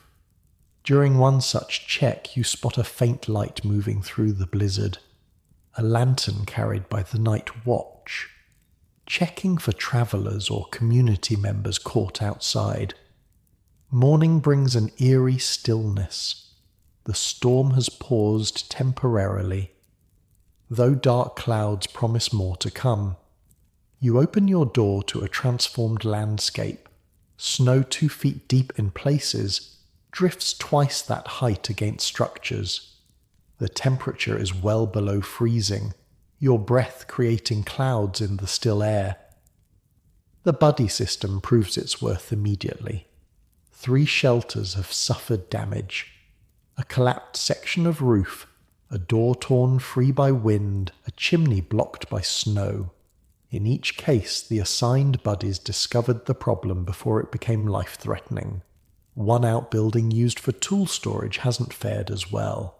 Its roof has completely collapsed under the snow's weight.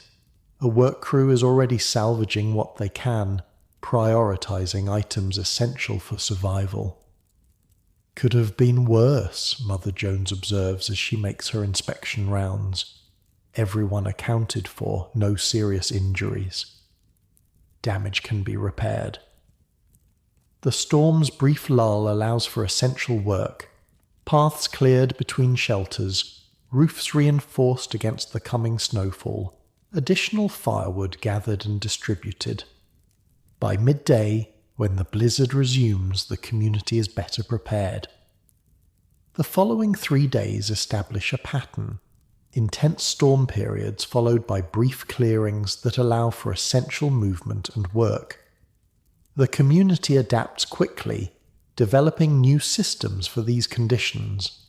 Ropes strung between buildings prevent people from getting lost in whiteout conditions. Snow is collected and melted for water when reaching the river becomes dangerous. Food preparation shifts to a central location, where one large fire can serve many, conserving fuel. On the 4th day, as the storm finally breaks, a traveller arrives, half frozen and exhausted, having walked the final miles when his train stopped due to snow-blocked tracks. He's quickly brought to the medical tent where Doc Peterson treats him for frostbite and exposure. "Chicago's finished," the man reports when he's recovered enough to speak. No work, no food, no hope. People dying in the streets, cops beating anyone who complains. Came west looking for something better. His story is similar to others you've heard. Major cities collapsing under the Depression's weight, conventional support systems failing completely. The contrast with your community becomes even clearer. That evening, as you make your rounds checking on satellite camp communications, you find Tucker working on an improved snow shovel design. "Thinking about spring," he says unexpectedly. "Little early for that," you reply, gesturing toward the snow-covered landscape. "Winter's just starting," Tucker smiles. "Not planning to plant flowers. Planning to build." He shows you a rough sketch, an expanded community layout with additional structures, improved water management, even small garden plots. "You're thinking long-term," you observe, "beyond survival." "Way I see it, this crash isn't ending anytime soon. Might be years before there's regular work again. Maybe what we're building here isn't just temporary. Maybe it's a different way to live." The idea takes root in your mind. You've been focused on immediate survival for so long that thinking beyond the next season feels almost revolutionary. Yet the systems you've helped create aren't just stopgap measures. They're functional alternatives to conventional economics. Later, you discuss the concept with Mother Jones as you update the community records. Tucker's talking about permanence, you tell her, expanding beyond survival. She considers this without surprise. Natural progression. First you survive, then you start thinking about living. She gestures toward her records. "Why do you think I keep such detailed systems? This isn't just about getting through this winter, it's about creating something that lasts. A permanent hobo community? The idea still sounds strange to your ears. Call it what you want. Community that works without money. People contributing skills instead of trading dollars. Doesn't matter if the economy recovers tomorrow, what we've built here works." That night, as another storm gathers on the horizon, you review your journey from Boston Jim the displaced banker to community coordinator. In less than a year, you've mastered survival systems that would have seemed impossible in your previous life. Food procurement without money, shelter construction from waste materials, transportation networks using freight trains. and community support structures that function better than many conventional towns. The banking collapse that destroyed your old life has, ironically, helped create something potentially more durable. While the monetary economy continues its freefall, you've helped build alternative systems based on direct contribution, practical skills, and community cooperation. As you add another log to the stove and prepare for the coming storm, you wonder what your former banking colleagues would make of all this. They'd probably consider it primitive, desperate. They wouldn't see what you now recognize, that the hobo communities have created something the failed economy couldn't, a system that keeps people alive when everything else falls apart. Outside, the wind rises, carrying the first snowflakes of the new storm. Inside, the stove radiates steady heat. Your shelter stands solid against the elements. Your community prepares with calm efficiency. These aren't just survival techniques, they're the foundation of a different way of living. And as winter settles over the hobo jungle, you find yourself strangely at peace.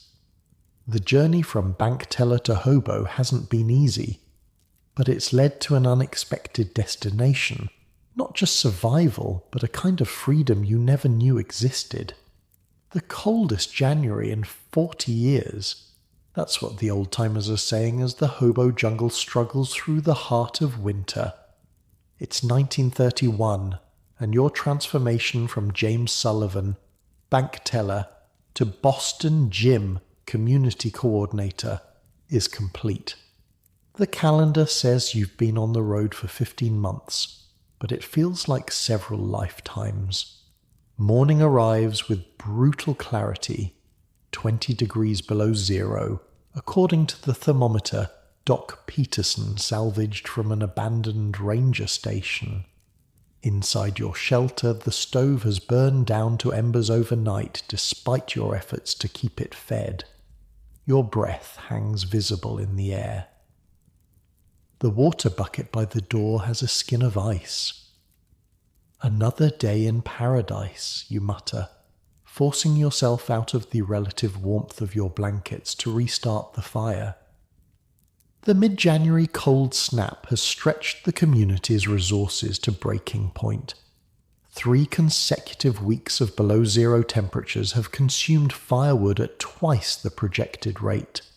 Food stores are dwindling faster than expected as bodies burn calories fighting the cold. The satellite camp network has become fragmented as snow blocks rail lines and makes foot travel between locations nearly impossible. Outside, the world is eerily beautiful. Trees encased in ice glitter in the morning sun. Snowdrifts sculpted by wind into fantastic shapes. The river partially frozen into abstract formations. It would be picturesque if it weren't trying to kill you. Movement around the camp is minimal, limited to essential tasks: gathering firewood, melting snow for water, checking on neighbours. Everyone's face shows the same strained determination. This isn't just about individual survival anymore. It's about preserving what you've all built together. You make your way to Mother Jones's cabin for the morning coordination meeting. Inside, the core leadership group has already gathered. Mother herself, Doc Peterson, Pete, Jack, and several others who manage critical systems. The mood is somber. Lost contact with Coeur d'Alene outpost, reports Watchman Mike. No messages for 5 days. Trails impassable. Missoula reports illness, adds Doc Peterson. Sounds like influenza. 3 cases so far. Mother Jones absorbs this information without visible reaction, then turns to you. Inventory update. You consult your notebooks, the most accurate record of community resources. Firewood critical, at current consumption, 3 weeks remaining. Food stores adequate but strained. 800 calories per person daily through February if nothing changes. medical supplies low, especially for respiratory issues, which we'll need if that flu reaches us, Doc interjects. The crisis isn't unexpected. You've all planned for winter hardship, but the reality is still brutal. Priorities, Mother says firmly. First, containment. No travel to or from Missoula until we know what we're dealing with. Message relay only, no physical contact. Doc nods agreement. Second, conservation. Reduce individual fires. Consolidate people into communal warming spaces when possible. Saves wood, shares body heat. Third, you add, food redistribution. We need to maintain minimum calories for those doing essential physical work, while ensuring everyone gets enough to survive. The meeting continues. Adjusting systems that have kept you alive so far. This is the Hobo community at its most effective. Practical problem solving without panic or despair. As you leave, Jack falls in beside you. Remember your first night on the road? Back in Chicago? You smile despite everything. Thought I was going to die before morning. Most do, their first winter, but you learned. Jack gestures around at the functioning community. And now you're teaching. The compliment catches you off guard. You've been so focused on immediate challenges that you haven't fully registered how far you've come. From helpless novice to someone others rely on for survival knowledge. That afternoon you implement the new conservation measures. The central meeting area is transformed into a communal warming space, with 3 large stoves providing heat. Surrounding shelters will maintain minimal heating during the day, with resources concentrated on keeping sleeping areas warm at night. Like a prairie dog town, Tucker observes as people gather in the central space, bringing work projects, cooking pots, even makeshift games to pass the time, all huddled together underground during winter. The comparison is apt. There's something primally comforting about the shared warmth, both physical and social. Children play in one corner while adults repair clothing, carve tools, or simply talk in low voices. Someone produces a harmonica, and soft music fills the space. It's a stark contrast to what you've heard about conditions in cities, where isolation compounds suffering. Here, hardship has forced communion rather than separation. The next morning brings news that drives home the value of your community systems. A traveller staggers into camp, half frozen and incoherent with cold. He's quickly brought to the medical tent, where Doc Peterson treats him for severe frostbite and hypothermia. When he can finally speak, his story sends a chill through the camp that has nothing to do with the temperature. Hooverville outside Seattle collapsed, he reports. No organization, no preparation. When the cold hit, it was every man for himself, fighting over firewood, stealing food. Then the influenza came. He pauses, eyes haunted. 200 people, maybe 30 survived. The news spreads quickly, reinforcing the seriousness of your situation. That night, Mother Jones calls a community meeting to address growing fears. What happened in Seattle could happen here, she acknowledges frankly. If we abandon our systems, if we stop working together, if we panic. She looks around the gathered faces illuminated by firelight, but we won't. Because we've built something stronger than just a collection of individuals. We've built a community that functions like a single organism, each part supporting the others. Her words strengthen collective resolve. The next day, despite temperatures remaining below 0, work parties form with renewed purpose, gathering additional firewood from increasingly distant sources, reinforcing shelters, checking on the elderly and ill. You find yourself working alongside Ellis, the former factory foreman, breaking up an abandoned shed 5 miles from camp for its lumber. "Heard you were setting up rationing changes," he says, as you both pry boards loose from the frozen ground. "Calorie banking," you confirm. "Those doing heavy physical work get additional rations, but bank a portion for those who can't work due to age or illness. Everyone stays alive. Work gets done." Ellis nods approvingly.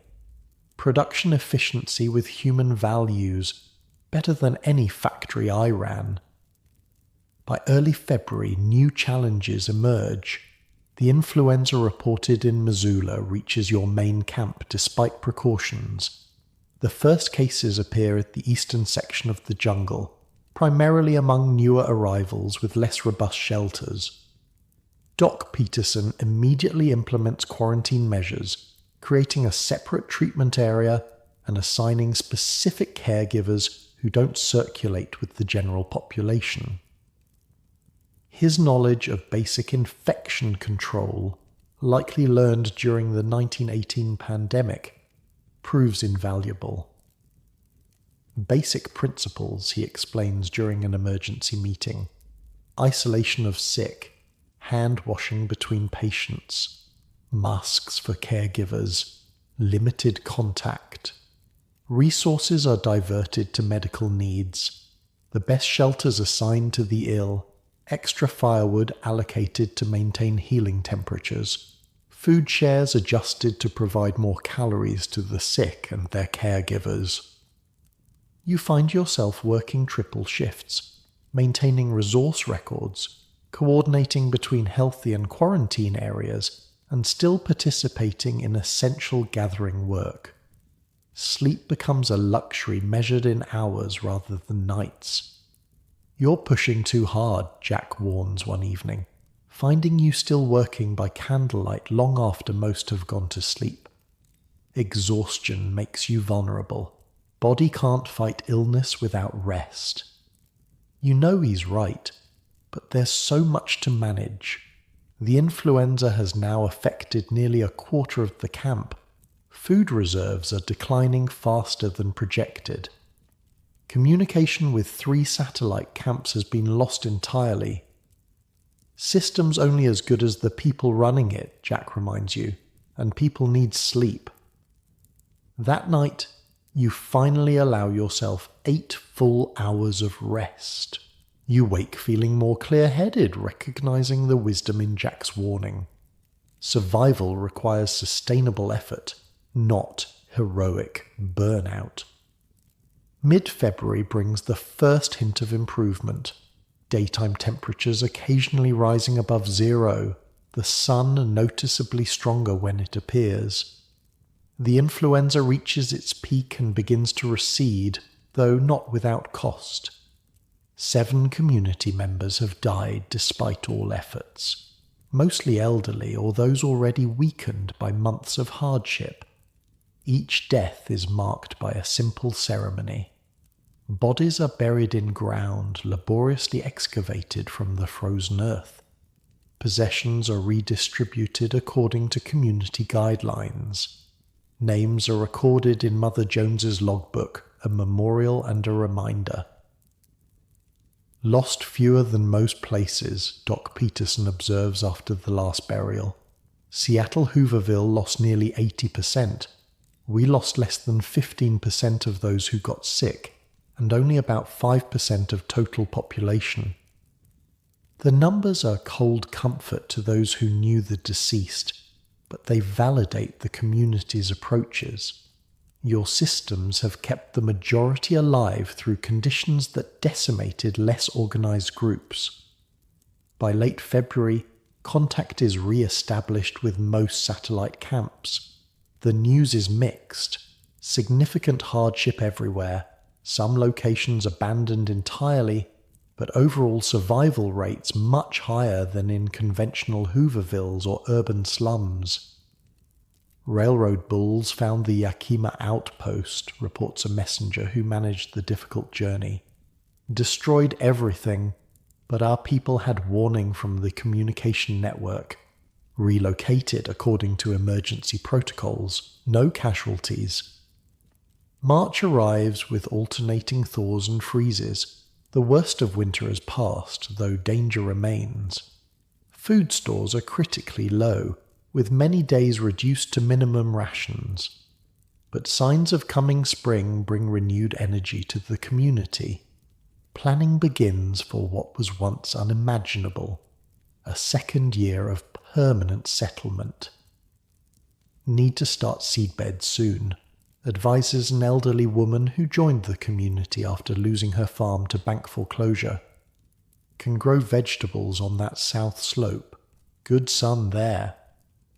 Others begin discussing expanded shelter areas, improved water management systems, even small-scale manufacturing of essential items. What began as emergency survival has evolved into something approaching a permanent alternative society. One unusually warm day in mid-March, you hike to a ridge overlooking the jungle. The community has changed dramatically since your arrival 9 months ago. Crude temporary shelters have evolved into more permanent structures. Pathways have become quasi-streets. Garden plots are being prepared in sunny areas. It resembles nothing so much as a frontier town taking shape on the American edge. Jack finds you there, gazing down at the settlement. "Thinking deep thoughts, Boston?" he asks, using your Hobo name as he always does now. "Thinking about banks, actually," you reply, "about money. About what happened when it all collapsed." Jack waits, knowing there's more. "We lost everything that supposedly mattered," you continue. "Jobs, savings, status, security. And then we built something that works better in some ways. Not easier or more comfortable, but more direct, more honest." "No layers between contribution and reward," Jack nods. "You work, you eat, you help others, they help you. Simple as that." You both stand in comfortable silence, watching people move purposefully through the community below. "Got a letter," Jack says eventually. "Friend in Washington says government's finally noticing the scale of this mess. Talking about relief programs, work projects, might be jobs coming." The news should be welcome, but you feel strangely ambivalent. Think people will leave? Go back to conventional jobs if they appear? Some will, Jack acknowledges. Hard to blame them. But others... He gestures toward the jungle. Some might stay. Keep building this. It's not just a survival strategy anymore. It's a different way of living. By early April, the community faces a new kind of challenge. Opportunity. As Jack predicted, government relief efforts are finally expanding. News arrives of work programs in various regions. Private industry shows faint signs of recovery in some sectors. For the first time in months, there are options beyond mere survival. Mother Jones calls a community meeting to address the changing situation. Nearly 100 people gather, the core community plus newcomers who arrived as weather improved. "Each of you has choices to make," she tells the assembled group. "Some of you came here because you had nowhere else to go. Now there might be alternatives. No one should feel obligated to stay if better options appear." A murmur runs through the crowd. Discussion, not discord. "But," she continues, "what we've built here isn't just a temporary shelter from economic storm. It's a community with its own values, its own systems, its own strengths. For those who choose to stay, there's a future here too."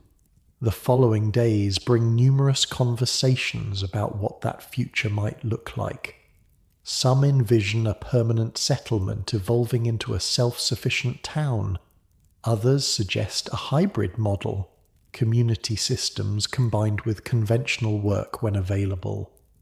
Still others see value in maintaining the core jungle as a training centre, teaching survival skills to those still struggling across the country. You find yourself increasingly drawn to this last vision, remembering your own journey from helpless bank teller to capable survivor. The systems you've learned, food procurement, shelter construction, transportation networks, community organisation, represent a body of knowledge too valuable to be lost. On a bright morning in late April, exactly 18 months after Black Tuesday ended your banking career, you meet with Mother Jones to discuss your decision. I want to establish a training program, you explain. Formal instruction in all 4 survival systems. Take what we've learned through hard experience and make it accessible to newcomers. She listens without interruption as you outline your vision. 2-week intensive courses covering essential techniques, reference materials documenting successful approaches, even a certification process for those who master core skills. Education was my first career, Mother Jones reveals when you finish. Before the labour organising, before all this, taught school in Tennessee for 12 years. This surprises you. She's never spoken much about her past. People need to learn again, she continues. Not just reading and figures, real survival, how to feed themselves, how to build, how to move through a world that stopped making sense. She nods decisively. Use the northeast clearing for your school. I'll help design the program. By May, your training initiative has taken shape. The first class includes 15 students, some from nearby Hoovervilles, others sent by relief agencies that have recognized the jungle's superior survival rates. The curriculum draws on the collective knowledge of the community's experts. Jack teaching food procurement, Willie, who returned from Tucson as promised, handling shelter construction, Pete managing transportation instruction, and various community members covering specialized skills. Your role is coordination and fundamentals. The underlying principles that make Hobo systems work when conventional approaches fail. The Depression didn't just take our jobs and savings, you tell your first class. It stripped away illusions, showed us how fragile our supposed security really was, but it also revealed what's actually valuable: practical knowledge, community cooperation, adaptable systems. As spring advances towards summer, you often reflect on the staggering distance travelled since that October morning in Chicago. The desperate, bewildered banker who lost everything has become something entirely different. Not just a survivor, but a builder. Someone who helps create systems rather than merely serving them. One evening, as sunset paints the Spokane River in gold and crimson, Jack finds you by the water's edge. Year ago, you wouldn't have recognized yourself now, he observes. You smile, acknowledging the truth in this. Still can't believe the things we've built with nothing. When I think about how helpless I felt that first night. Everyone starts helpless, Jack says simply. Children, newcomers, folks who've lost their way. Question is whether they find teachers or just fellow victims. The river flows past, constant despite the tumultuous changes in the human world above its banks. You think about all the teachers you've found on this journey. Jack with his food procurement wisdom, Willie and his shelter engineering, Railroad Pete and his transportation network, Mother Jones and her community organisation, each sharing systems that work without money, without conventional resources. The crash wasn't the end, you say quietly. It was the beginning of something else, something we're still building, Jack nods, understanding. Systems fail, people adapt, new systems emerge. He skips a stone across the water's surface. Been happening since the first cave dwellers figured out fire. That night, as you settle into your now comfortable shelter, you find yourself oddly grateful for the economic disaster that forced this journey. The collapse cleared away a world built on illusion and revealed one based on direct reality, where value comes from contribution, not speculation, where wealth is measured in knowledge and relationships, not paper certificates, where security derives from community rather than institutions. Outside, the spring night is alive with sounds.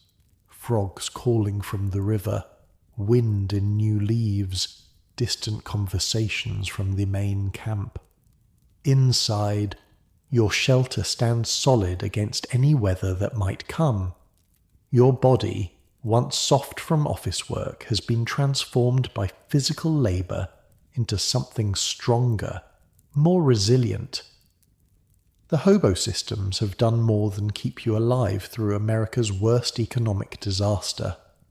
They've revealed a truth that was hidden during times of prosperity, that human ingenuity and cooperation can create abundance even when conventional wealth disappears. As sleep approaches, you reach for the small notebook beside your bed, the one where you record the day's events and insights. Tonight's entry is brief, but encompasses everything the journey has taught you. The railroad taught us that survival ain't about what you own. It's about what you know, who you trust, and how much you're willing to share when times get tough. We built something out here that the government couldn't, a system that kept people alive when the whole country was falling apart. You close the notebook and settle back, listening to the river's distant murmur. Unlike your comfortable bed in Chicago that seems a lifetime ago, this simple pallet represents something earned through knowledge and effort rather than merely purchased. As you drift towards sleep, there's deep satisfaction in knowing that whatever tomorrow brings, recovery or continued hardship, you now possess systems that can't be taken away by any economic collapse. The hobo survival techniques of the Great Depression proved that human ingenuity and community cooperation could sustain life even under the most desperate conditions. These methods, food procurement without money, shelter construction from waste materials, transportation networks using freight trains, and community support systems, provided a blueprint for survival that remained effective long after the Depression ended. As you sink deeper into your pillow, remember that even in your most comfortable moments, you're never more than a generation away from needing these forgotten skills that once kept millions alive when the modern world failed them.